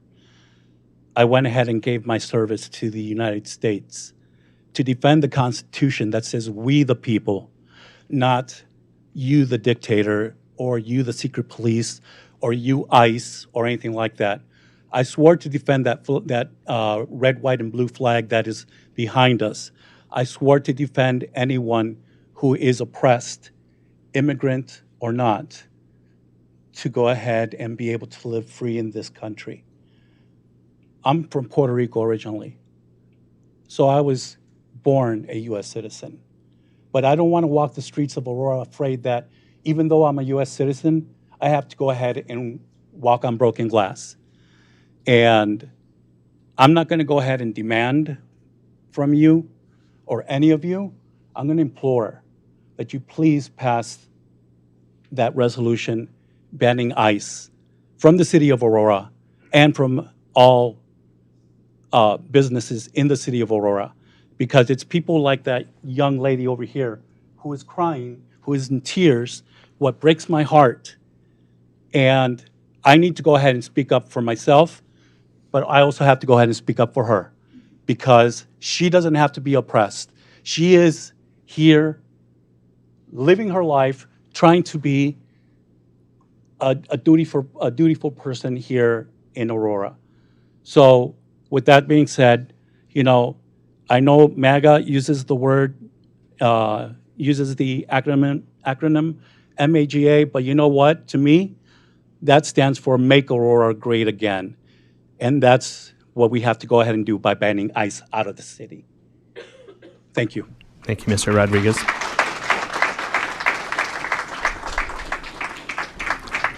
I'll ask the clerk to please read the name of the next person wishing to offer public comment. Cynthia Martinez. I'm going to finish your speech, but I don't know where you left off. And I don't have my reading glasses. Welcome, Ms. Martinez. You have Hello. 3 minutes beginning now. All right.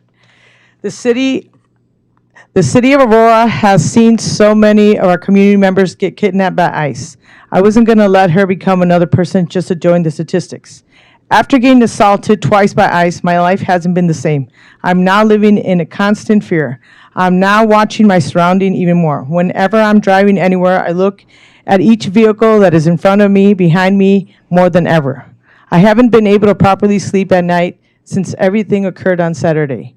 Every time I try to sleep, as soon as I close my eyes, I start getting flashbacks about what happened to my friend. And I can still hear her screams from when she was thrown on the ground by ICE agents.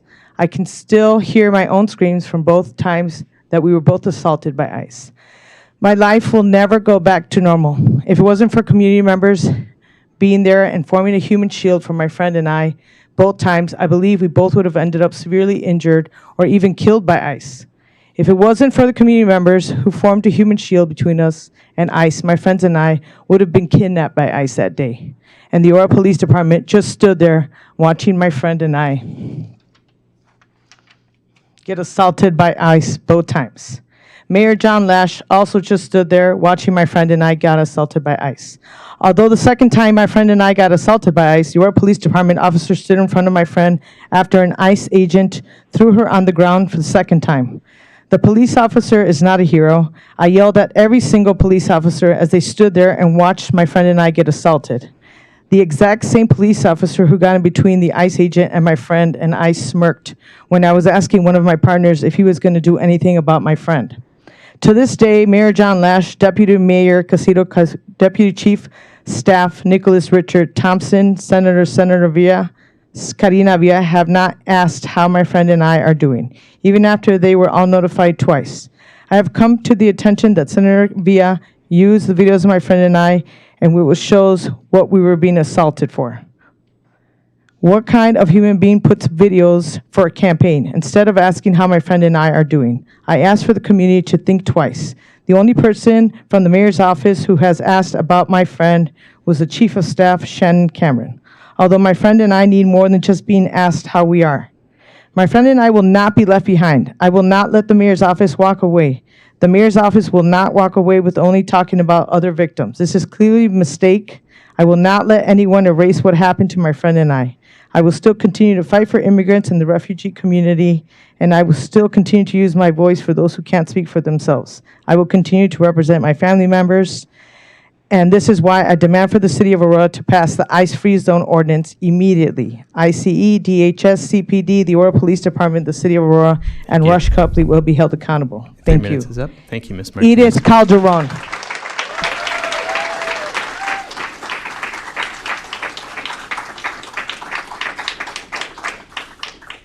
I'll ask clerk to please read the name of the next person wishing to offer public comment. Maribel Benitez.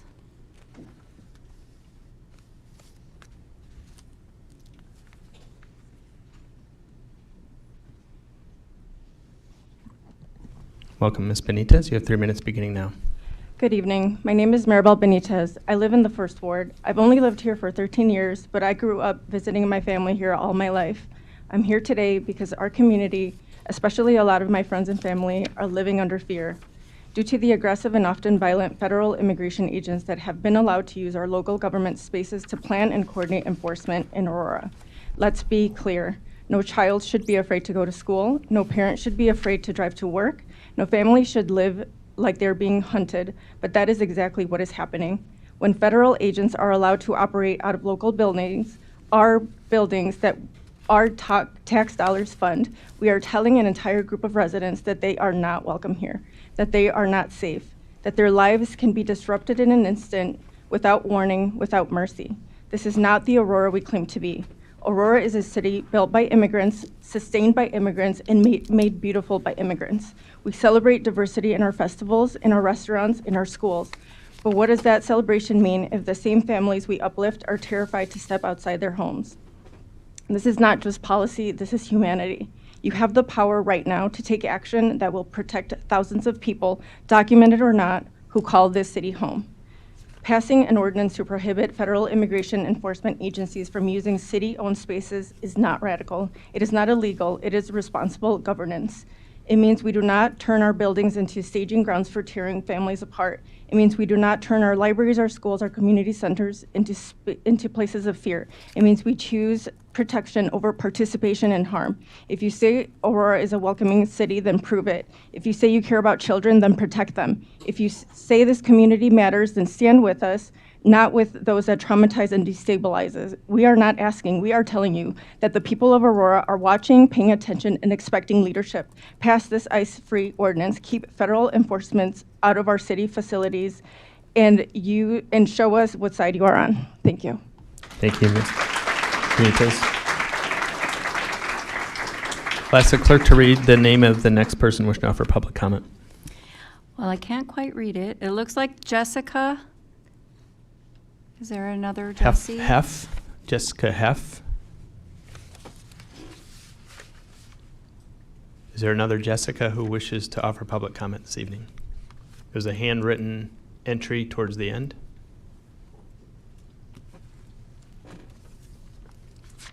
There's no other Jessica that wishes to speak tonight. Madam Clerk, are there any other members of the public wishing to offer public comment? There are not, Mr. Mayor. I don't think that's possible. Let me ask corporate counsel. Thank you. So there's no other members of the public wishing to offer a public comment. If there's no more speakers, we will move to the next portion of the agenda, which is public hearings.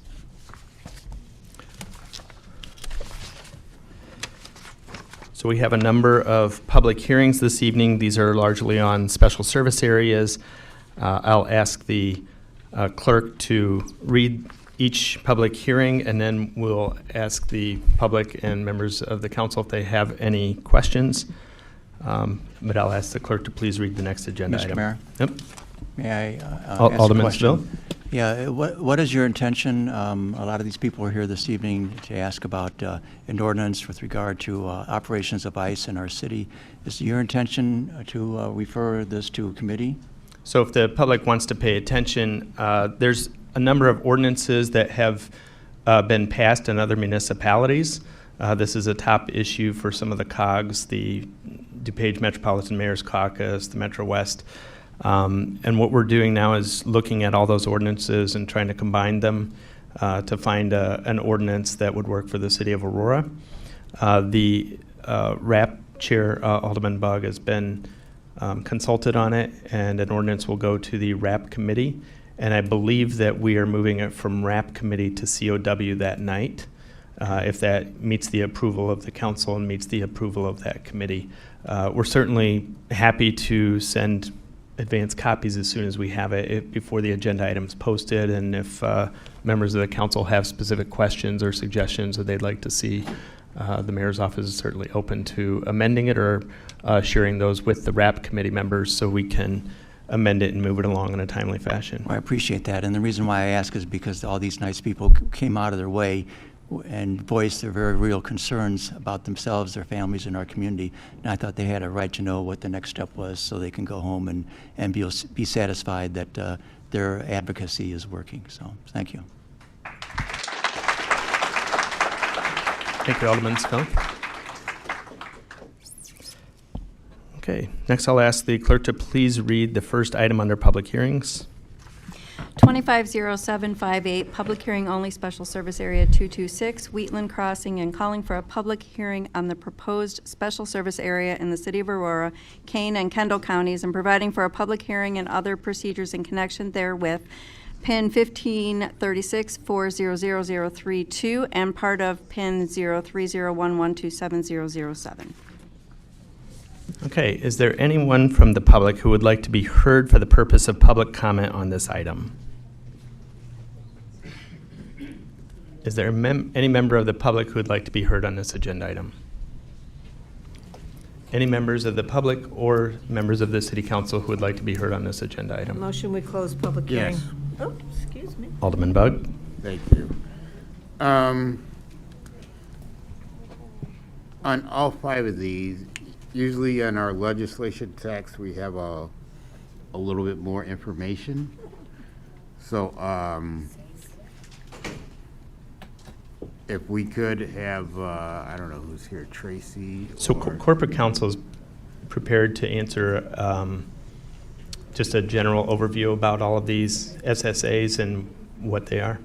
If Yeah, that's fine. No, it's fine. So these SSAs, you've seen these once before. These are, they were on the agenda on August 19th. So you approved the proposed ordinance. That was 60 days ago, that we needed the 60 days for notice. Now we have the public hearing tonight, and once they've gone through public hearing, then we'll be in a position where we can, approve the actual ordinances.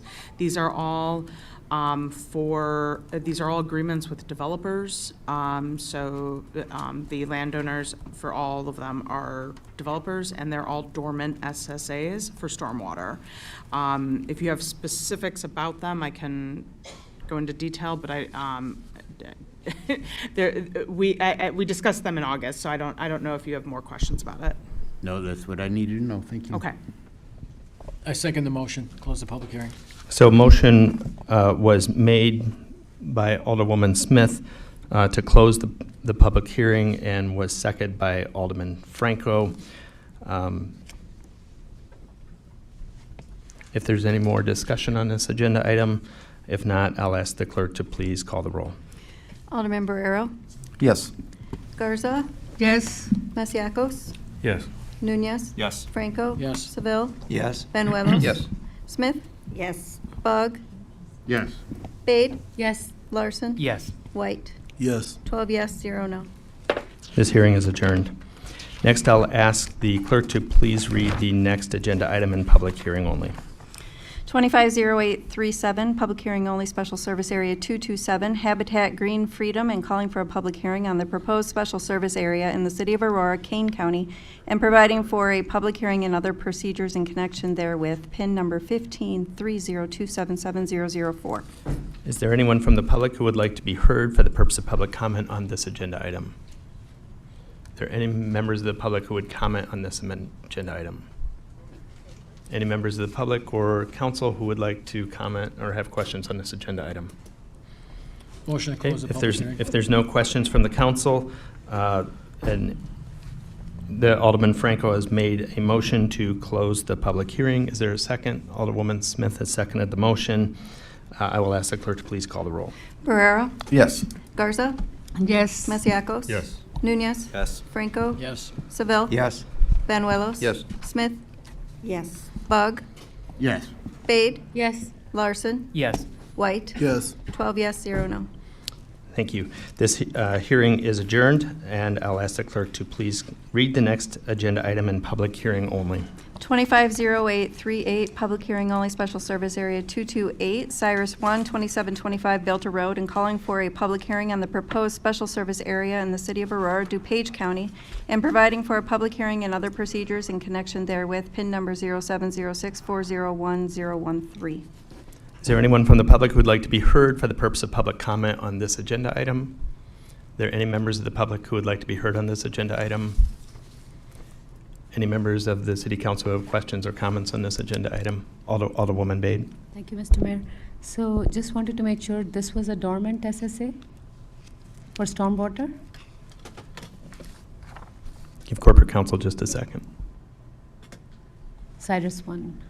Yeah, my understanding is that all of these were. Your microphone is not on. Oh. Thank No you. problem. Sorry about this.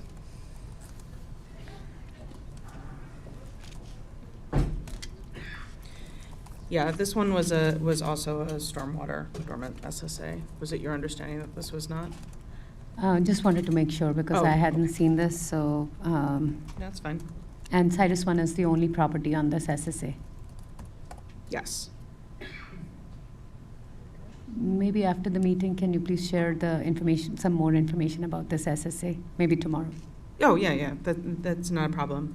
It's, yeah. Okay, I thank think you. we'll be into it. Thank you, Alderwoman Bade. Are there any other questions on this agenda item? Motion to during close the public hearing.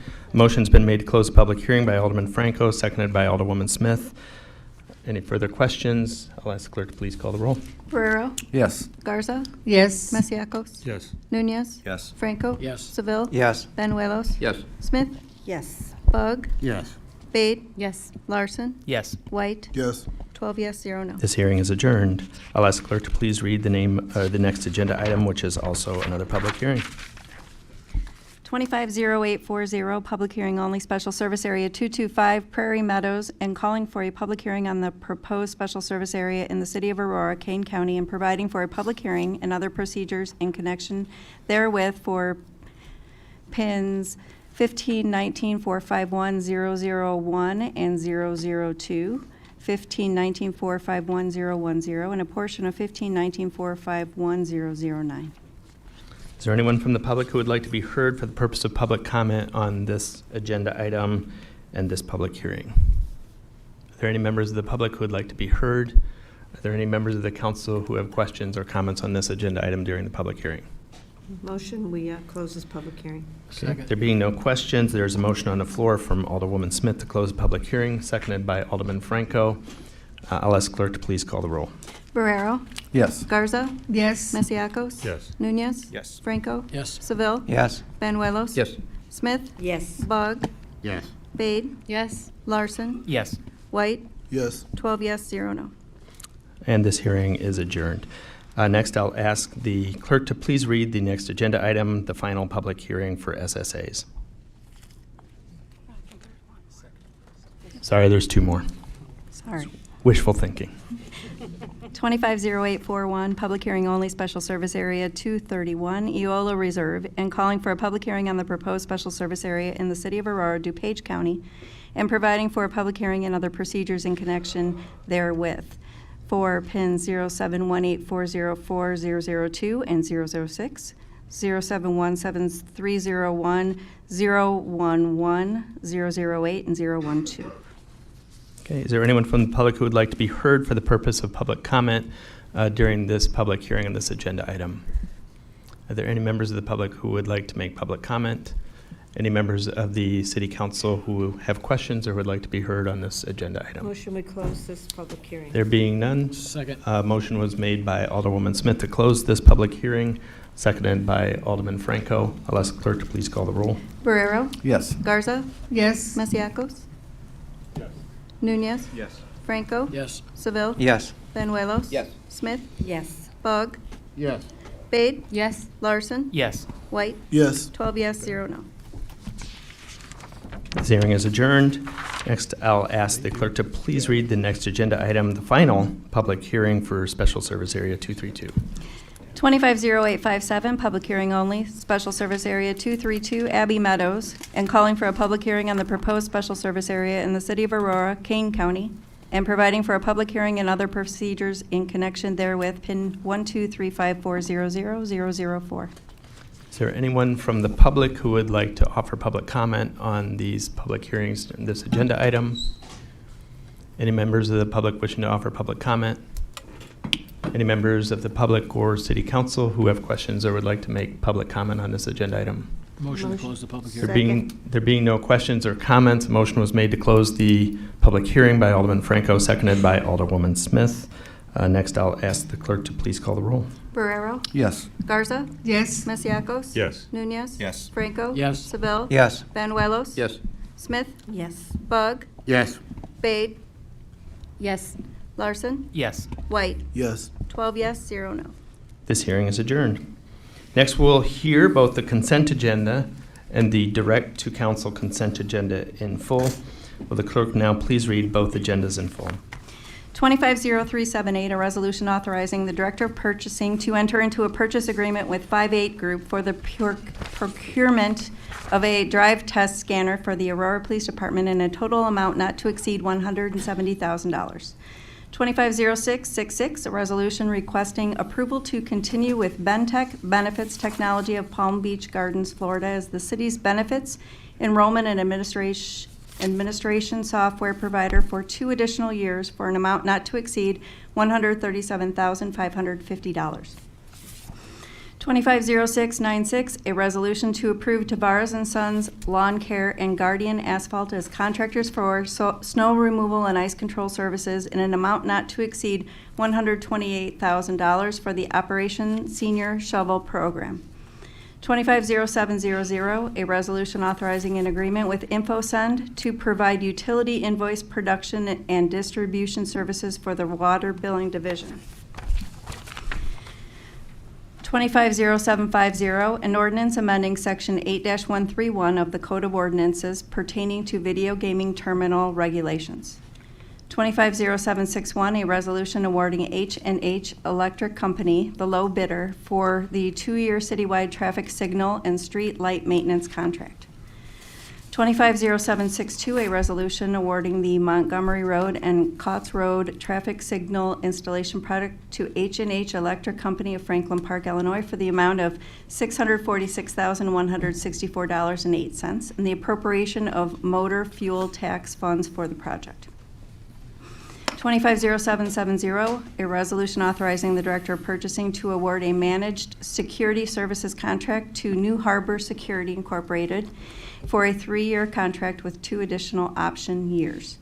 250780, a resolution authorizing the mayor to execute Phase 3 construction engineering agreement with H.R. Green and appropriation of motor fuel tax funds for Montgomery Road and Cotts Road traffic signal installation project. 250786, a resolution approving the purchase of bulk rock salt in the amounts of $68.71 per ton from Morton Salt in Chicago and $70.46 from Compass Minerals America for the Division of Street Maintenance under the State of Illinois Joint Purchasing Agreement bid for the 2025-2026 winter season. 250796, a resolution requesting approval of a one-year renewal agreement with Absolute Software Incorporated for virtual private network software for an amount not to exceed $102,920. 250819, a resolution to accept a grant award in the amount of $4 million from the Illinois Department of Commerce and Economic Opportunity for the Mastodon Lake Dredging and Shoreline Restoration Project. 250824, a resolution authorizing the city to accept a grant award from the Illinois Finance Authority of $200,000 to support stretch code adoption and implementation. 250826, a resolution authorizing Standard and Associates as the provider for services of pre-employment psychological assessments through December 31st, 2025. 250854, approval of the minutes of the Tuesday, October 14th, 2025 City Council meeting. Is there a motion to approve the Second. consent agenda and direct council consent agenda? A motion was made by Alderman Mike Seville, seconded by Alderwoman Garza. Are there any discussion on the consent agendas before? Mayor Lash. Alderman Barrero. I'd like to have item 25-0378 removed and placed on unfinished.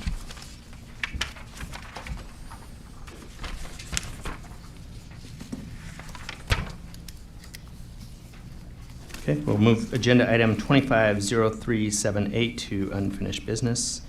Any other comments or questions? Alderman Franco. I'd like to have number 250750 removed and placed on unfinished also.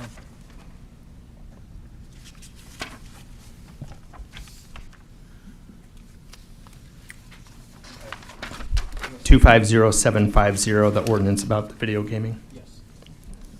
We'll move agenda item 250750 to unfinished business. Any other comments, questions, or motions to remove items from the consent agenda? There being none, I'll ask the clerk to call the roll on the consent agenda without those two agenda items, which will be discussed in unfinished business. Barrero? Yes. Garza? Yes. Masiacos? Yes. Nunez? Yes. Franco? Yes. Seville? Yes. Benuelos? Yes. Smith? Yes. Bug? Yes. Bade? Yes. Larson? Yes. White? Yes. 12 yes, 0 no. This agenda item is adopted. Next, we'll move to unfinished business. We'll start with the 4 items that are already on unfinished business and then work towards the 2 items that were removed. I'll ask the clerk to please read the next item under unfinished business. 250362, an ordinance approving a revised plan description to amend a certain section of the Farnsworth International Plan Description for the property located at 998 Corporate Boulevard in Aurora. A motion was made by Alderman Seville, seconded by Alderwoman Smith. Are there any questions or discussions regarding this ordinance? Okay. If there's no further questions, I'll ask the clerk to please call the roll. Barrero? Yes. Garza? Yes. Masiacos? Yes. Nunez? Yes. Franco? Yes. Seville? Yes. Benuelos? Yes. Smith? Yes. Bug? Yes. Bade? Yes. Larson? Yes. White? Yes. 12 yes, 0 no. This ordinance is adopted. Next, I'll ask the clerk to please read the next agenda item under unfinished business. 250363, an ordinance granting a conditional use permit for a mental health facility limited to residential treatment facility, including educational services for children and adolescents who demonstrate mental health and behavioral difficulties on the property located at 998 Corporate Boulevard. So moved. Is there a motion made by Alderman Mike Seville? Is there a second? Second. Is that second by Alderman Nunez? Yep. Okay. Are there any questions or discussion regarding this ordinance? I know there were some questions from the council. We tried to get those back for some members. I have a question. Alderman Franco. I didn't have questions prior, but I have questions now. So could somebody from staff come up? Because I'm going to ask about a similar facility that was there years ago that had some problems with it, which basically drained some of our resources from police and fire to be called out there all the time. So I want to know if you know about that facility. We used to have, I think it was called Sequel. And so what has changed? What did that facility have, or were they doing that this facility may not be doing to basically, again, utilize resources that we may not want to be going over there often? Honestly, the petitioner is here. Okay. They could probably answer that question better than I can. Well, I don't know that they can answer the sequel part, but if they can, that would be wonderful. Yeah, I mean, Yeah, I can right. answer the sequel Sure. part. Yeah. I believe that there was a number of calls to police and fire. Mm-hmm. I know that they had some concerns over that. There was also a employee that got hit on Church Road running after an employee or after a kid that was within the facility. As far as I understand, that is because they had not the amount of the employees that they should have had at the time. As for the new operation, I will let the petitioner talk about that. Sure, if they could, that'd be great. And just to share a little bit from the fire department, because we did have a question from an alderman about calls to the existing Lydia Homes facility, and Chief McCabe did reach out to Evanston. They had 85 calls year to date. 69 were EMS, 16 were fire, mostly kids pulling the fire alarms, and they have 40 to 50 usually at any time. They do have some runaways, no matter how much they secure the property. That's a note from Fire Chief McCabe speaking to the fire chief in Evanston about their existing facility, but the petitioner's here if you want to have any more questions for the petitioner on this item. So my name is Dr. David Anderson. I'm the CEO of Lydia Home Association, which is a nonprofit organization that has been serving children for 110 years in Illinois. I run 2 residential facilities, one in Chicago, which has 40 kids. All these kids are wards of the Department of Children and Family Services, and this will be all kids who are wards of the Department of Children and Family Services.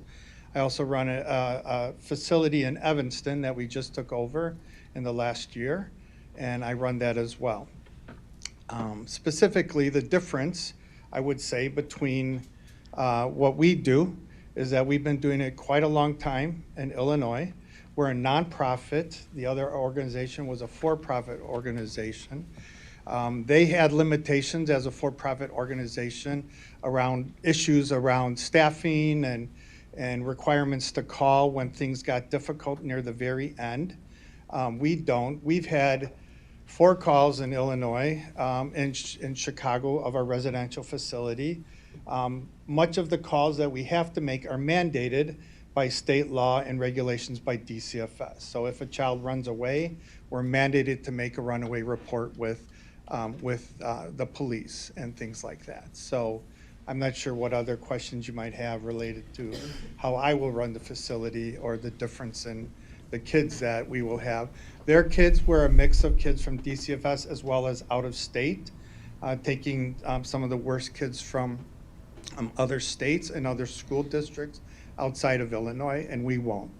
We are restricting ourselves to only DCFS kids and restricting ourselves to only having 40 kids. And I believe at the height, they had over 80 kids at the facility. So you're aware, I'm sorry. Okay. Alderman Franco, go ahead. Thank you. So you're aware of what was happening before? Sure. So is there like a formula that if you have X amount of kids, you have to have X amount of staff per Correct. kid, that type of thing? Correct. Okay. By state law and administrative procedure from DCFS, we have to have 1 staff per every 3 kids during waking hours from 7 a.m. to 11 in the evening, and then it could go down to 1 to 5 kids per from 11 in the evening to 7 in the morning. Can I just make another comment? I'm a child psychologist. I've been working in residential treatment with the kids in our state that would be considered abandoned and orphaned kids with no one else interested in them. I've been doing it for 35 years. Before this, I worked at Lutheran General Hospital and ran all the psych units there.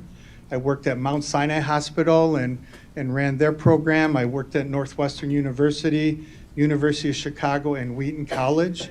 And I have a great deal of experience in helping some of the most challenged kids who not only have been abused and neglected by their parents, often been traumatized, as we talked about today, by experiences of removal from their parents. And our job as a society is to provide the best care and the best hope for these kids to get back on their feet so that they can be contributing people to our society. Most of our kids, when they're done in residential care, go back to their folks, which is what we're called to do and the best place for them. Kids don't belong in residential care. They need to be back with their parents or foster parents, which some of your staff are foster parents, and have a deep care for providing a safe place for children who have no one else advocating for them.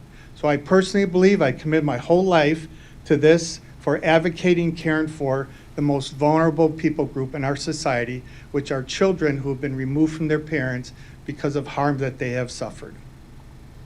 And I believe that when we first talked, you had said that the state had asked you to take over this facility and Correct. expand because of your performance at your other facilities. Is Correct. I just would also like to add this other point. Lydia runs a number of different programs, foster care, things like that. I also started something called Safe Families for Children, which is designed to support moms and dads who are trying to care for their kids but are running into difficulty in order to help keep their kids together with them and avoid being removed from DCFS.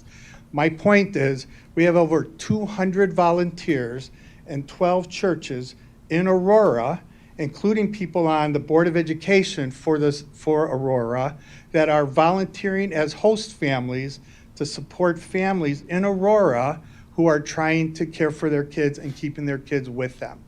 I started Safe Families. It started with my wife and I. It's grown to 120 cities across the United States and 12 countries, and we're caring for over 85,000 kids to keep them together with their parents. And so as an organization, I wanted you to know about our presence already here, but also our commitment to go well above and beyond the work in order to keep kids safe and keep families together, if at all possible. The kids we're talking about here, it's not possible. They've already been removed. And so our goal is to do our best to fix it, to help fix them so that they can return to a family, whether it's their family or someone else's family or a foster family, that they would be able to return to a family because that's where kids belong. Are there any other questions for the petitioner, for staff? I did have a follow-up question. Alderwoman Smith? So, thank you for providing us all that additional information. You are a very wonderful human being. I wish there was more like you in this world. But we're up here too to also make sure, we look out for the best of your children that you're taking care of. So and the facility in Chicago, how long was that there? How long? 110 years. And you've only had 4 police or fire calls in 110 years? Nope, in the last year. In the last year, okay. And then the one in Evanston, how long you've recently taken that one About a over? year. And then is A year and a half, I believe. approximately how many police and fire calls have you had for that? We were estimating, I'm surprised by the comment, but we, in our records, because of school calls and things like that, but our records indicate roughly 2 to 4 calls a month. Okay, and again, we did have a child get hit, so we have concerns as well, and we're happy you're here, but we have to do our due diligence to get you here as well. So thank you for being here tonight, and I'm ready to move forward with this item. To address that, the facility, what are the security measures, just to go over it briefly, because I know there's some security concerns that we raise in.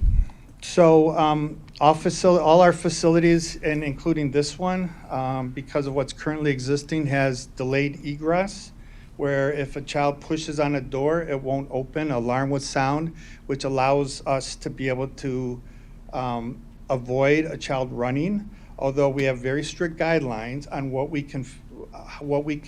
what situations we can physically control a child through restraint, and we're a certified provider. In addition, we have cameras all over the building. We're looking at completing a fence around the facility to help secure that. But just to make a point, in Illinois, the government doesn't allow any unit to be secured. I used to run psych units for kids that needed psychiatric hospitalization. In Illinois, we cannot have secured residential treatment. I'm advocating for that. The government is looking at that, but but that's not something allowed. We're planning on, in addition to delayed egress, we're planning on having staff sit at each door during the 7 a.m. to 11 p.m. in order to help prevent situations of kids leaving without permission. But once they leave, we're required to make a runaway report. Are there any other questions from the council? Alderman Brewer. Comment. So putting on my my hat for being on the Board of Education for 11 years, I can tell you that a lot of times the school district is faced with alternative schools for students. Not these types of students, but students that have violated school policy for a variety of reasons. And it's hard, those alternative schools are out there to help get those kids back into the schools. And, I know over many times police do respond to calls at most schools. So that, getting a police call to the school is not an uncommon thing. And also this facility is going to have half the students that were there before. And so having options for kids to help them, become successful, is very important. So if we can have this facility provide extra slots to serve more kids, I think that's a great thing. I don't think that this is going to be a burden on the community. I think it's going to be something that we can make a difference for the lives of these kids. So I'm going to be voting yes. Thank you. Can I also add, you brought up an excellent point. Our plan is to run our own school in the facility. And our kids wouldn't necessarily be attending Batavia School District, although certainly we don't want to isolate them. I mean, they have disabilities and stuff, but it's probably to our advantage to run our own school, a therapeutic day school that's approved by the State Board of Education. And that's our plan in order to do that. Any other questions or comments from the council?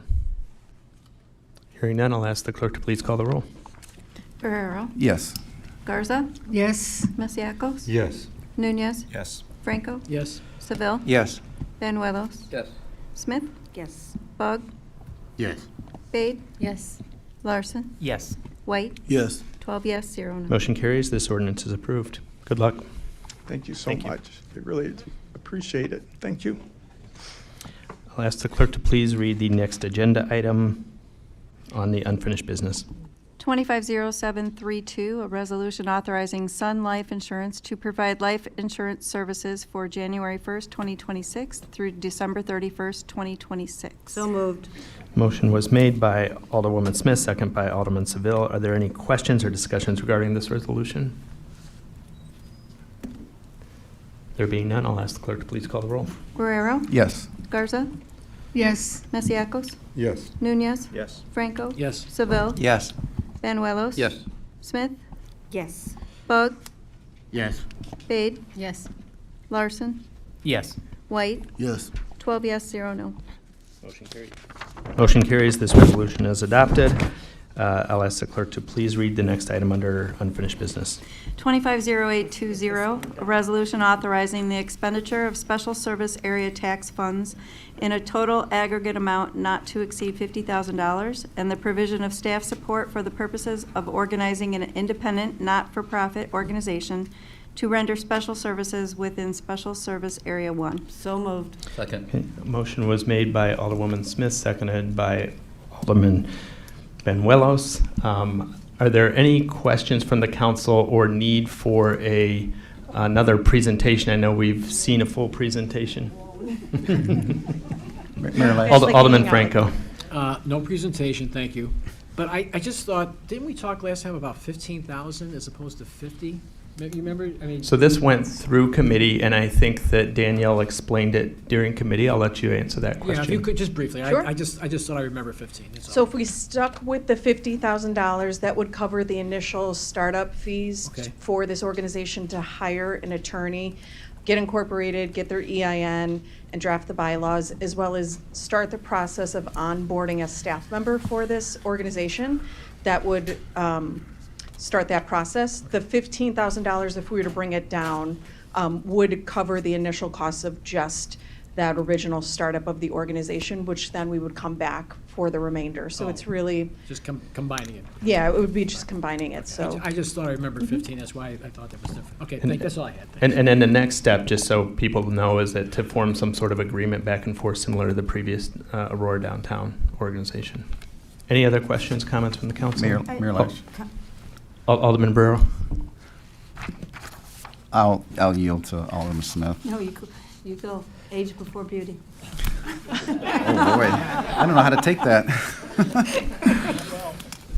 I want to thank Mayor Lash for reaching out and meeting with the Alliance. I think that's something we were all wanting, to have a cooperative spirit. And so in light of the letter, I'm going to change my stance on this, and I'll be voting yes. So thank you for making the effort. And now the beauty, Alderwoman Smith. Yes. So I just wanted to thank you, Daniela, for your patience with us.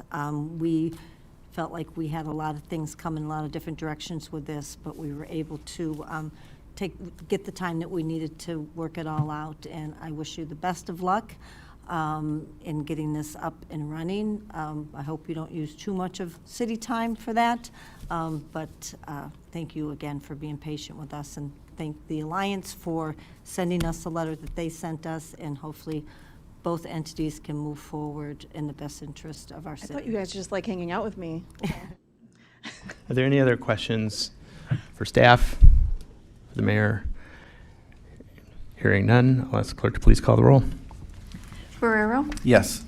Garza? Yes. Masiacos? Yes. Nunez? Yes. Franco? Yes. Seville? Yes. Benuelos? Yes. Smith? Yes. Bug? Yes. Bade? Yes. Larson? Yes. White? Yes. 12 yes, 0 no. This motion is adopted. Thank you. I will ask the clerk to please read agenda item 250378 that was removed from the consent agenda onto unfinished business. 250378, a resolution authorizing the Director of Purchasing to enter into a purchase agreement with 58 Group for the procurement of a drive test scanner for the Aurora Police Department in an amount not to exceed $170,000. Thank you. Before entertaining a motion, I'll ask if APD can give a short presentation on this agenda item, and then we will move to questions and/or a motion.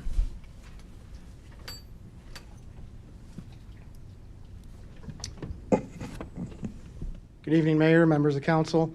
My name is Lieutenant Tom McNamara. I'm the current Administrative Services Lieutenant with the Aurora Police Department. I apologize I wasn't prepared for a full-on presentation, but I am. Just give us maybe just give us a little bit of an overview of what this equipment does with respect to calibrating existing equipment that we have to make it so the information can be used in a court of law. Sure, that's actually very good way to put that. So I'm going to answer these questions the best I can, explain this the best that I can. First and foremost, the drive test scanner and its software does not surveil, it does not track, it does not gain any user data, phone numbers, location, text messages. It can't listen to your phone calls. It does not do any of that. It is a tool or device that uses cell tower data as it relates to the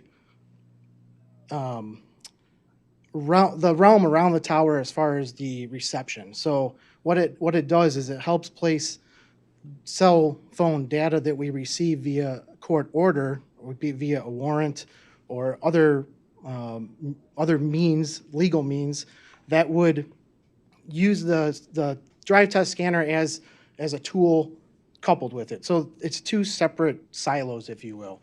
Cell phone data, as it relates to investigations, we've been getting that via court orders for 30 plus years. It's a routine law enforcement activity, and as it pertains to investigations. The drive test scanner is a tool that would allow us to take the cell data that we've received, put that into current software that we have that maps that in relationship to cell towers. The drive test scanner would be used to go out in the field in the area of a crime scene or a missing person and map the area or the cell tower, for lack of better terms, bubbles, or the service area around that. I don't know, it's very hard to explain. As far as cell towers, when you're speaking on your cell phone, you're not hooked to one tower for that entire phone call. As you move around, they do what is called a handoff, where one tower will pick up where you were or where you're going, because that reception is better. Every cell provider does this, whether it's AT&T, Verizon, or T-Mobile, any of the ones that we're accustomed to. In fact, you can go on their websites, and if you're looking to look at their phone coverage, they're going to show you a national map of what this drive test scanner does. Now, granted, it's going to be in a different scale, but it's going to say, hey, in Chicago, you get much better service than you would get in rural Montana. And they're going to show you the little heat map bubbles, the different colors, whether it's, green, purple, whatever. So that's in a larger scale what this drive test scanner does, and that allows us to use the mapping software and better triangulate or better locate where somebody was once we've mapped from the data that we've received from the cell phone company, where they were at. Is it logical that they were hooked to this tower, but they were closer to a tower a half a mile away? That information becomes critical in prosecutions of crimes when we have the ability or the technology is out there and available to us. Defense attorneys, state's attorneys are looking for that type of information now and asking, did you use this technology, if you will, to map my client? Well, no. Well, why didn't you? It wasn't available. We didn't have the funds for it. We didn't have the means for it. So in speaking with our in-house expert on this, we believe that this drive test scanner could be utilized between 2 and 3 times a week for current cases that we have. And you're looking at anything from your major type crimes, your homicides, your attempt homicide, your aggravated batteries, robberies, any major crimes like that where we don't have a suspect in custody. We're going to try to take this technology out, get a snapshot of the area as it was then versus months down the road if we had to borrow this technology from somebody. I don't even know if it's possible to rent it, but that it changes. The map can change. Let's take right now, for instance, if something were to happen, we would want to go out immediately or as quickly as possible to map that area and have that snapshot, so that further down the road, when we receive the cell data information via the court order, we have this historical snapshot to compare it to, versus waiting a couple months. Right now is a perfect example. The leaves are all going to fall off the trees. Once the foliage is gone, cell reception is much better. So it's a different picture, if you will, to try to get an accurate, more efficient way of comparing the data. And that's hopefully, I know it's confusing. It's confusing for me as well. I spent a lot of time today trying to get this information. So I'm hoping I can clarify any questions anybody has. I understand it is a very touchy subject and well placed. So I'm willing to answer any questions. So let's just say somebody commits a crime in an area and we have a piece of evidence that ties them to that crime. How does this help build the case? Is it used at all? can the cell phone data then also be used should the person have carried their cell phone into the crime scene? Would it help place them at the scene of the crime? It itself won't place them in the crime scene. That would be the cell phone data received later after there's been probable cause to seek a search warrant. Once granted by the court order and we get that data, that would be analyzed via methods that we already currently have.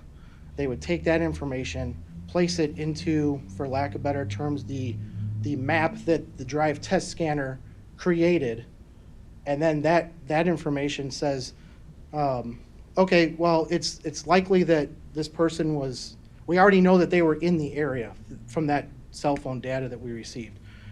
It's more likely that this person was over here than over here, or they were attached to this tower, but that tower covered an area or had a coverage area much larger or in a weird shape. So we can kind of pinpoint where they were. Likewise, you can also develop exculpatory evidence, which we're required to do if we have it, so that we can rule somebody out. That it kind of goes both ways. It is definitely going to be what is looked for moving forward as these major cases in the technology becomes more, I guess, not available, but more common. This is commercially available technology. Anybody can go out and buy it. We're looking at the package that we have presented here as kind of the Rolls Royce, if you will, of the current technology, instead of going out and buying a Temu drive test scanner. And then, I don't know how familiar you are with the procurement process, but it's my understanding this is asset forfeiture funds, not the general fund. And go ahead. Correct. This we're seeking to buy this or purchase this out of the asset forfeiture funds, Department of Justice asset forfeiture. This does fall under an acceptable use of those funds via the equitable sharing program through the Department of Justice. Specifically, it's equipment used by a police department to further investigations. And then also with the procurement process, the vendor's one of quite a bit of controversy, as you've probably heard. I don't know how familiar you are with the procurement process, but it's are you familiar with it? 'Cause I know I've had recent discussions. I don't know I'm going to kind of maybe toss this over to staff if I can, but I've recently been made aware of the potential controversy with the vendor, but I have no knowledge of that. Jolene? Jolene Coulter, Director of Purchasing. When we did this, we went out as a request for proposals. We have evaluation criteria, experience, references, capabilities, the ability for that vendor to do the work. Those reference checks were made. I believe they're working out of Joliet. They did some work out in Joliet. But that's as far as we go when we talk about exploring the company and their capabilities. What they provided to us, we don't go researching anybody's histories, backgrounds, or anything like that. It's their capabilities. But it is responsible bidder. So lowest responsible bidder, or in this case would mean the highest ranked firm that meets best responds in quality, fitness, and capacity for the requirements of the proposed work. So that's what we would call. And how much different was it from the next highest? It was actually $25,000. So if the council wanted to reject it because of the vendor, would we then legally move to the next vendor? We would have that discussion with law and what our next steps are. And it would cost $25,000 more? Yes. Okay. Any questions from the council? I have a question. Alderman Franco. Well, I don't ask you a question, I have a comment. I think this is a good tool. I would like to see that tool. But if the allegations made tonight are true, we probably want to send that back to committee to verify, look at this a little bit closer. If it's not true, we're fine. If it is true, then we might have to go a different direction. So I think we're going to need I would think we would want more time to investigate that to see if that's really what's happening there. Because if it is, that's very concerning. If it's not, then we can move on. But I just think that we need more time to take a look at that. Alderman Nunez. So this isn't a sole source. There is no sole source for this product, right? At the time when this was originally brought forth, the second respondent was not responding back to our officers as they were reaching out to try to get better information, and they weren't getting anywhere. So And it was a struggle even to get them to respond in this case. And Jolene, I don't know if you were involved in it, but I did ask the chief to talk to LexisNexis, the actual manufacturer of the equipment. Did No, we I ever was do not- that? You're not involved in I that was at not all? involved in that conversation. I'm not sure if Lieutenant knows or not. I'm unaware of that conversation. Now, I do believe LexisNexis does not manufacture the equipment. It's manufactured. Maybe I have the wrong brand then. Well, it's manufactured by Roden Schwartz, the actual scanner itself. Maybe there's a connection there between LexisNexis. I don't know. I believe part of the difference in the package was also the training and the way that was put forth. So it was not just the equipment, but also the capabilities of the vendor to train our officers, offer court consultations, things of that nature. Have we talked to Joliet about any of? So the individual in our department that would be using this mainly, the way that he actually became aware of this was he attended some training classes with other cell phone type investigative techniques, and there was a Joliet officer there that was using this product. Joliet, as far as I understand it, they have this exact product from this vendor, and they're happy with it. That's the local connection that we have. There are other federal agencies, I believe, that use it, as well as district attorneys' offices throughout the country. Mayor. Thank you. There was a question down here from Alderwoman Smith. No? No, I didn't really have a question. I'm more on board with the follow-up with Alderman Franco, sending this back to committee, getting this looked at again, closer set of eyes on it, given the allegations, before we move forward. I'm not prepared to make a decision on this tonight, so I don't know about my colleagues. Alderman Barrero?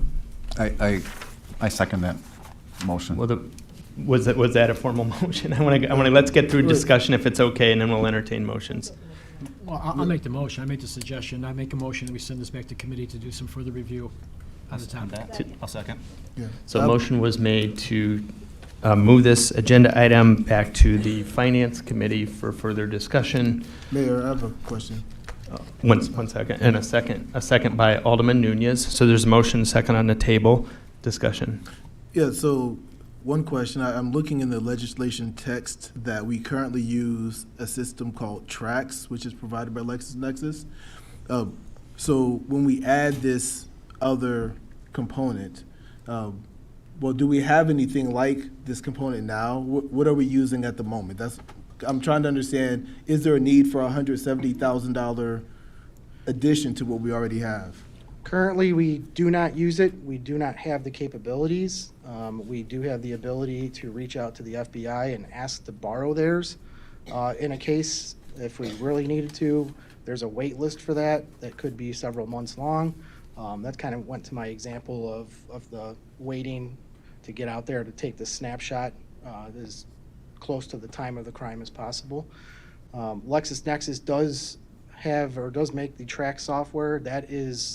TRAX is the software we've had for several years now that does the mapping. Once we receive that data from the cell phone carriers via the court order, that is a program that is used by our trained detectives to map the area, and then they're going to take that information and use it within the drive test scanner results to try to pretty much more efficiently narrow in on, is it more probable than not that this person was close to the crime scene or somewhere in the crime scene or leaving the crime scene type of information. Okay, so without the drive test scanner, we aren't able to pinpoint where somebody is. With the drive test scanner, it's easier to.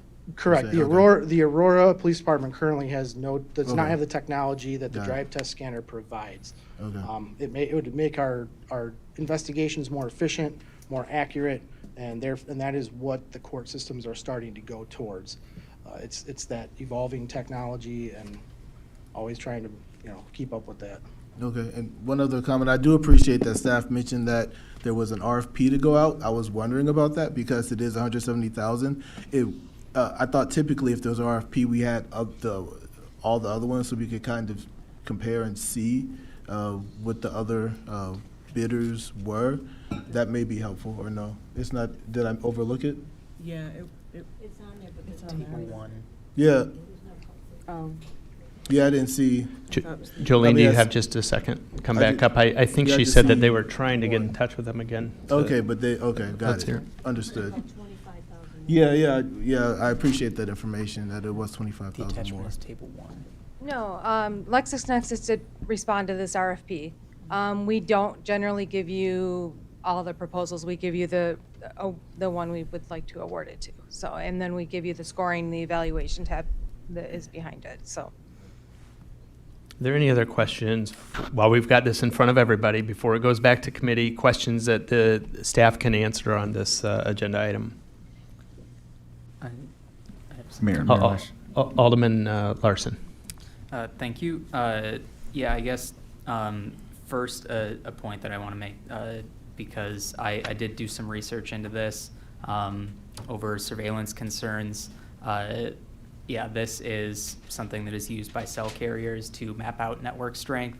So as far as I understand, it helps to more accurately triangulate a location from cell towers given the actual network map. And there are separate devices that other law enforcement, federal law enforcement, including ICE, does have called Stingrays. It's a completely different technology that acts as a fake cell tower, and your phone will ping that, and it can see everything that you're doing, and they are using that actively, so it's something for people to be aware of. But I do have some concerns over the vendor. I also read an article about this police officer associated with the 5/8 group, so I have a concern with that morally. Another concern that I have actually with both vendors, because I reached out to staff asking if we could get an itemized list. With the 5/8 group submission, they had a list of different items, including software. I understand it would be delivered, and there would be some training for our staff as well. So I'd want to know how much is the equipment, how much is software, how much is training, that sort of thing. And I believe both vendors did not provide that. And it's a bit of a concern to me because, as I understand, the drive test scanner only costs at the top end around $25,000. From what I could find, it might be more than that, but it's still significantly less than $170,000. So I think it makes sense to look at this a little bit more. Any comments on that with respect to No, I believe the training component, I think. So the training component is in-house training. So the member of 5/8 would come to us, train a number of our detectives on this so that we had the ready capability to send out somebody as soon as possible to map a scene when the situation called for. It also provided court consultation, not courtroom testimony, but courtroom consultation. So that could be running a case by them for any hiccups that we have before testimony to try to see if there's something we're missing or for technical help. I don't know the extent of that as far as how many sessions that would be, how many travel. I mean, I think they're from Arizona, so there's travel involved there. So however they develop that amount, I don't know. And I believe Alderman Larson did bring that up before about the itemized list. I just wrote that down again. I don't know if we're going to be able to get it, but we can attempt for sure. Okay. Alderman Barrero, next in line. Thank you. My question is, have we used Marketplace, or can we use Marketplace to find this product? I think this did go through Marketplace, is that correct? No, Jolene? Okay. Is that something that can be done? We went through OpenGov. We used our OpenGov e-procurement system, so I went out nationally to vendors who provide similar services. But we can always see if there's a landscape out there. If there's others that perform. Marketplace will add a 7% charge, and they also use OpenGov. Yeah, they use OpenGov, but I can see if they've got a landscape out there to see if there's other vendors out there that we just missed. So The police are always going to conferences. I'm sure that they're some other vendor somewhere. Alderman Masiacos. Thank you, Mayor. You mentioned that obviously you're using it in the courts. So am I to, or are we to think that the court system is also expecting this type of data when they come to their judgment on a specific case? I don't know if I could speak to what they're expecting for a judgment, but it has been asked of our detectives in recent cases. Okay, so it's being asked for? Yes. Okay. And what happens when it's asked for? Financially, what is it? We have to pay for it, correct? Well, I mean, it's being asked during testimony whether or not we mapped a scene or whether or not we use this technology or this specific drive test scanner, and we just have to answer no, if that's what the case was. Or we'd have to pay for it? If it's something that a state's attorney was going to require from us ahead before the trial, yes, we would have to go out and look to either borrow or, like I said before, I'm not sure that they rent these yet. They don't seem to be extremely popular, not popular, but populous amongst. I think Joliet being the only other one in the state that we know of right now, minus the federal agencies. Right. And so we're going to have an officer who's going to get trained on this drive test scanner? We'll have several that are trained Several. to use it. Yes. Okay, and these are officers that carry a gun and have a badge? Yes, they're actually, they would be assigned to our detective bureau. Do we know if they have any concerns about being trained by this group in any which way? The individual that is kind of our in-house expert on this does not have any reservations about this company. I don't know about the accusations personally. I know he spoke with Joliet, and Joliet is happy with this company. Okay, all right. Well, thank you, Mayor. Any further questions? There's been a motion and a second. I'm going to just move it to a vote if that's okay. Just a brief question. Okay. Brief question. When it goes back to finance, if we could find out how often Joliet's used it, and then historically how often we would have used it as in our department, because I did see that 5.8 does offer a cell site survey for a fee. So I'd just be curious to, from a finance standpoint, to understand what that looks like from both departments, and then what that fee from this vendor and the other vendor would be. So appreciate the time, Mayor. Okay. I'll ask the clerk to please call the roll. The motion on the floor is to return this to the Finance Committee for further discussion by that committee. And this would go to Finance on November 13th, I believe. Alderman Barrero. Yes. Garza. Yes. Masiacos. No. Nunez. Yes. Franco. Yes. Seville. Yes. Benuelos. Yes. Smith. Yes. Bug. Yes. Bade. Yes. Larson. Yes. White. Yes. 11 yes, 1 no. This item will be returned to the Finance Committee on November 2nd. And then the next item on unfinished business, 250750.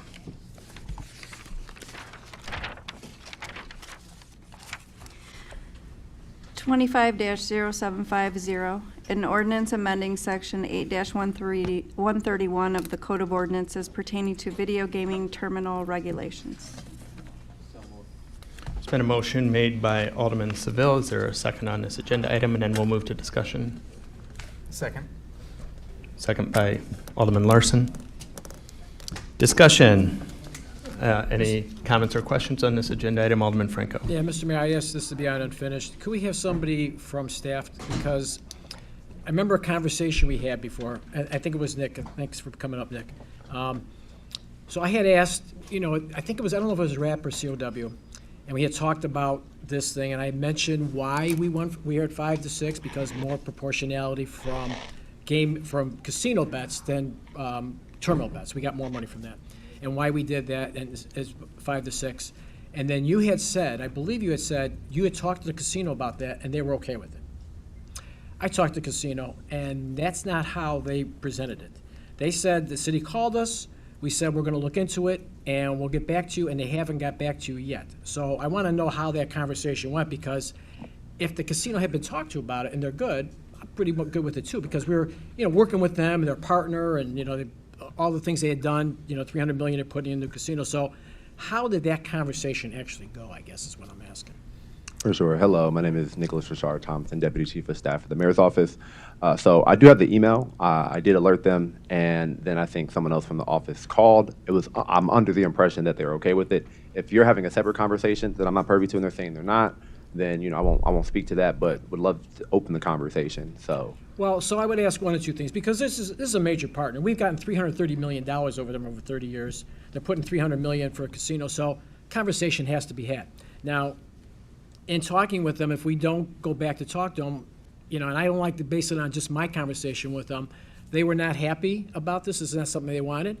And so, not that I was trying to cut a deal or anything, but I had mentioned to them, I want everybody to know, I mentioned to them that what if we just increase, because I know the social clubs really need this, what if we just increase it for the social clubs? He said, and the guy had said, that would work out well for us because we don't figure that would tamper into our business as much as it would go into a restaurant or a bar or something like that. So I'm just throwing it out there for the council. I want to work with everybody, but if we don't have the right information, it's hard to make a decision going forward. I was all set if they're good with it, but this is making me a little reluctant now to go with that. So I'm just throwing it out to the council, what everybody do. I would make a suggestion that we initially go with the social clubs with this, and then maybe hold everybody else back and revisit it later on. So I just want to know if there's any input from anybody else. Well, I think there's, I'll just say this, there's a number of ward alder people who have had the bars ask for this, and the state number is 6, and we're somewhat handicapping ourselves. It's a revenue projection by Chris Minnick at the time of roughly $155,000, and I can tell you that I met with Penn Entertainment recently, and this item did not come up at all. I didn't initiate it, but they didn't bring it up during the discussion as well. So I don't know if any other alder people have Alderman Seville. I just ask the question is, if there is maybe a concern, would it hurt if we held it off for two weeks and then get more information so we could feel comfortable with moving forward without actually taking a vote? And there's this question that's in the back of some people's minds. Right, and the reason I bring this up, because I just want to make sure we continue to partner with our business community. I had talked to them about the hotel tax. Alderman, I'm going to let a couple other members speak, if that's okay. Gonna Thank you. Finishing that conversation. But Okay, Alderman Bug. shocking. Thank you. Yeah, I had a similar conversation, actually, with the casino. We go through so many agenda items. This was actually brought up under the last administration, and I was trying to find, it wasn't brought up under agenda item. I don't know if we were just talking about future projections for revenue. So, I mean, this iteration wasn't the first time we talked about going from 5 to 6. We talked about it a while ago. It might have been late last year. And the same thing I think that you heard, Carl, is what I heard late last year, that ran it quickly by the casino. The casino was fine with it, and we're going to move down that way.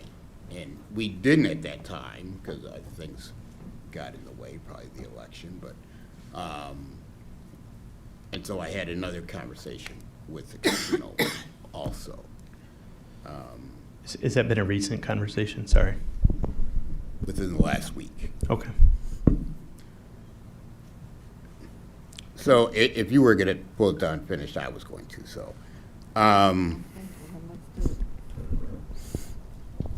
of course, and that's why I believe during that meeting, both of us asked the same question. Our relationship with the casino, set aside our relationship with the restaurants, with the gaming machines, our relationship with the casino comes first.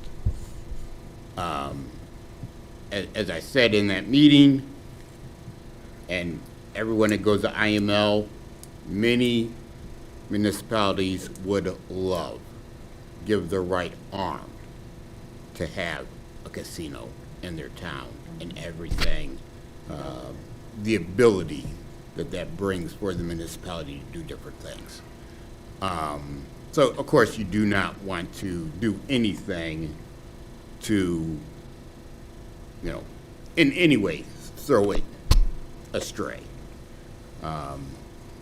So if Alderman Franco is making the motion to hold this back,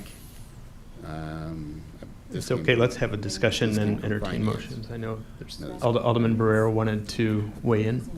Yeah, Yeah, you're right. So my comment is that there are other casinos in the state. We're not the only city with a casino. And certainly not. I'm not aware of other municipalities that have 5 instead of 6, which is consistent with what the state has. So we're treating our businesses differently.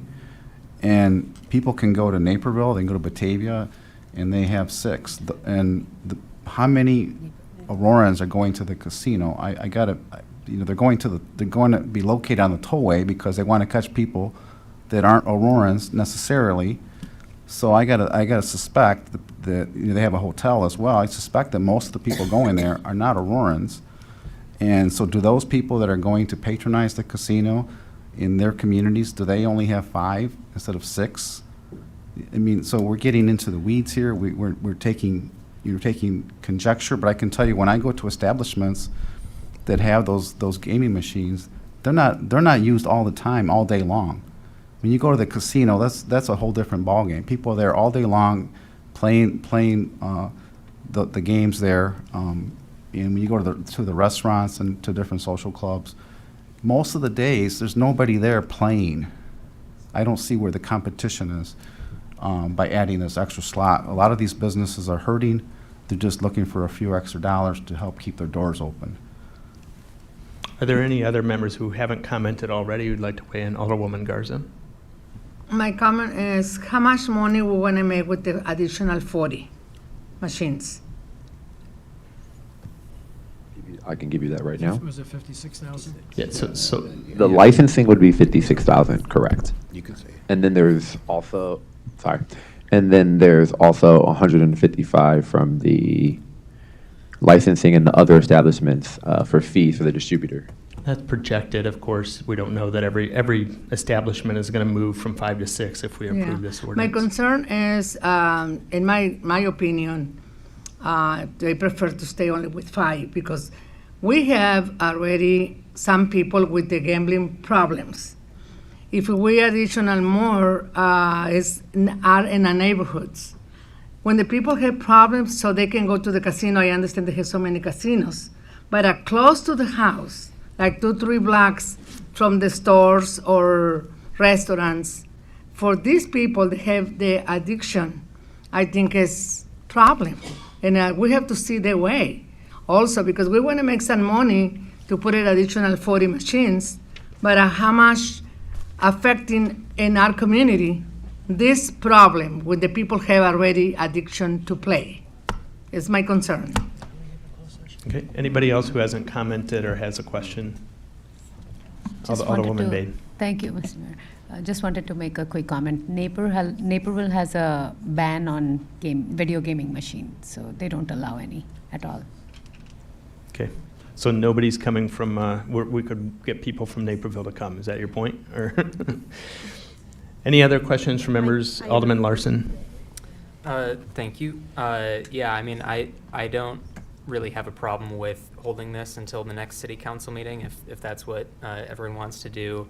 But I think giving an extra machine to small businesses that do want it, I don't think that's really a big threat in competition from the casino. If that's what makes or break the casino, I feel like there's much bigger issues.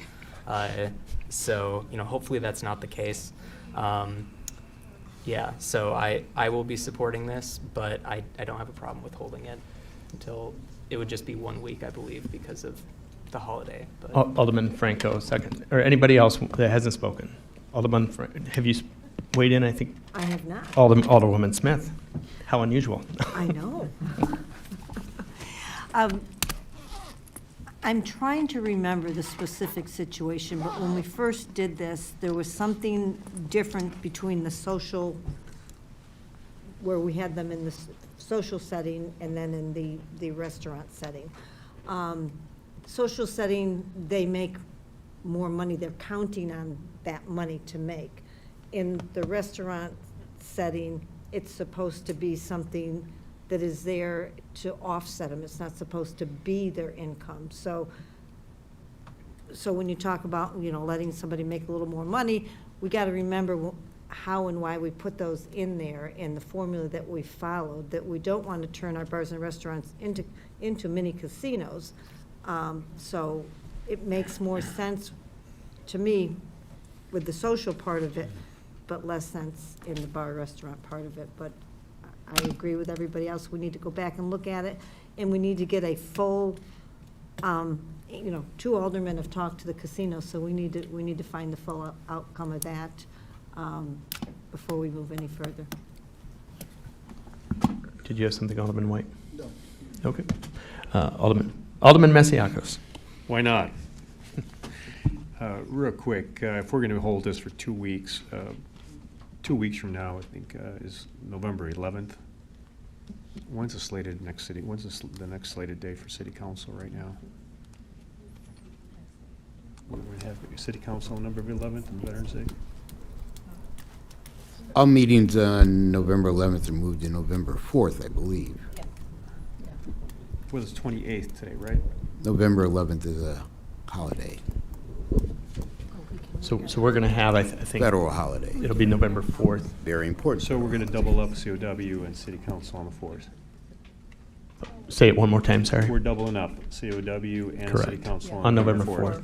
So, which leads to my question then, is a week enough time, which I think it should, for the mayor to perhaps reach out to the casino, have a more direct conversation on the subject matter and report back to us as well?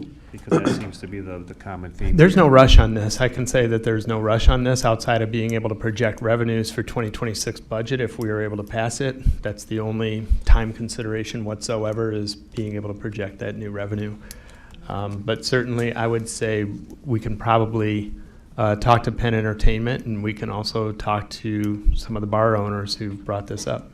Yeah, well, we used the word conjecture here, and we've used the word addiction, and we've used a few thoughts out there. So I want to make sure we have, but it all started out with the thoughts on the casino. So if we can start from that standpoint, make sure we have more than an email communique, I think it'd be much more beneficial in this discussion too when it comes back up. Absolutely, and if I just may be brief, definitely not a rush on this, so respect any decision by this body. I think the chief of staff just forwarded the email, and given John's conversation, I was just under the assumption, so just for veracity and transparency, that we did reach out. Is there a particular person you think would be best to reach out? I reached out to Gregory Moore, so is that who you talked to too? Okay, I'll reach back out through a phone call to just make sure that we can get a more robust conversation going, and then bring it back. Is there anything else in particular you all would like me to bring? I know I've heard some concerns about addiction and some of the social clubs. Just want to make sure when we come back we're thorough. Yeah, and I'm not sure how you calculate or make any projections about how a bar in the 5th Ward having another video gaming machine impacts a casino in the 1st Ward. I plan to look at some research from the state and to provide something, but to be honest, it will be hard because I don't know if we have like our public health or the county tracks those metrics at all, if there's anything that even exists, but we will do our best to try to give you something. Okay. And Mayor, I just want to make one more comment, and I'll make a motion that we hold Alderman it. Franco. Let me be clear that the money consideration, we'll figure that out. I think the bigger thing is that when we make an agreement with an entity, a major entity, especially in this case, then our word means something.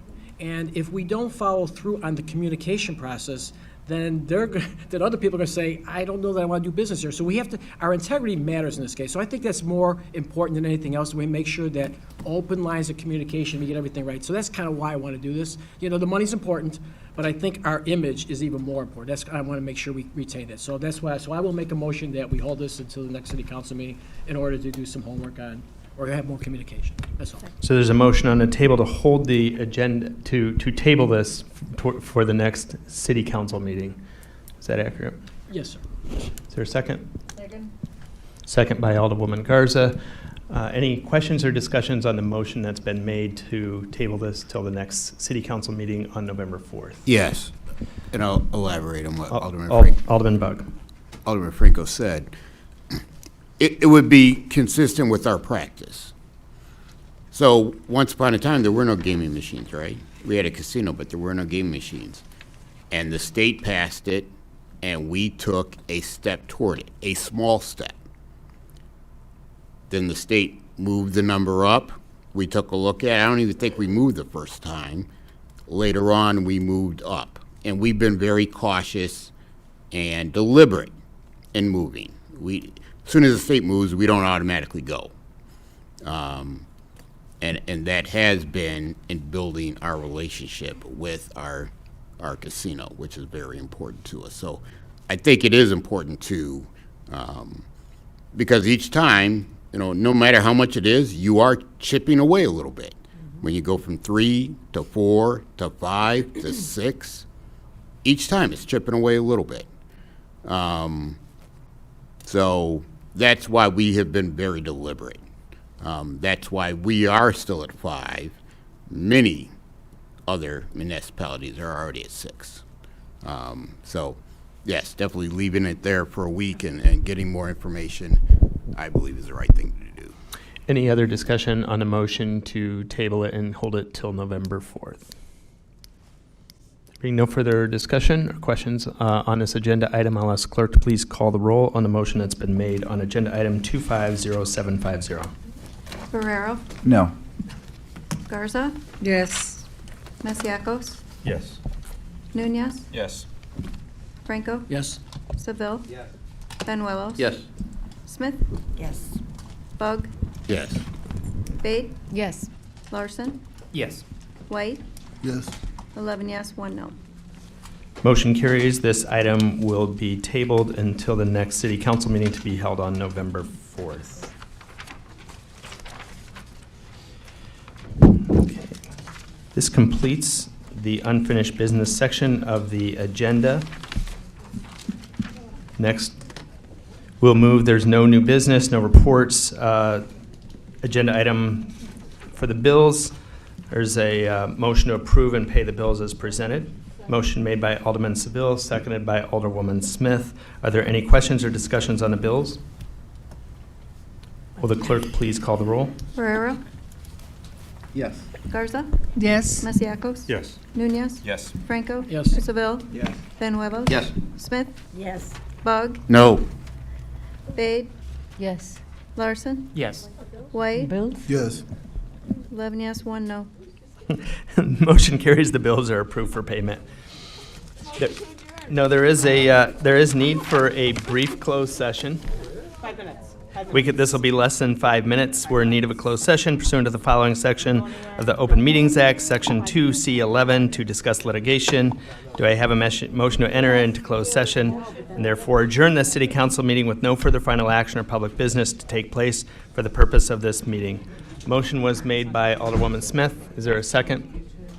Second. Second by Alderman Larson. Will the clerk please call the roll? Barrero, Yes. Garza, Yes. Masiacos, Yes. Nunez, Yes. Franco, Yes. Seville. Eh. Thank you. Pa- Benuelos. Also, Yep. Smith, Yes. Bug, Yes, Ben Willis passes. Bade, Yes. Larson, Yes. White. Yeah. Is that a yes? I didn't hear it very Yes. well. Yes? Yes? Yes. Thank you. 10 yes and 2 absent. Motion carries. If we could keep it very short and take a quick bathroom break and be back by 9:10, we'll have a very short executive session.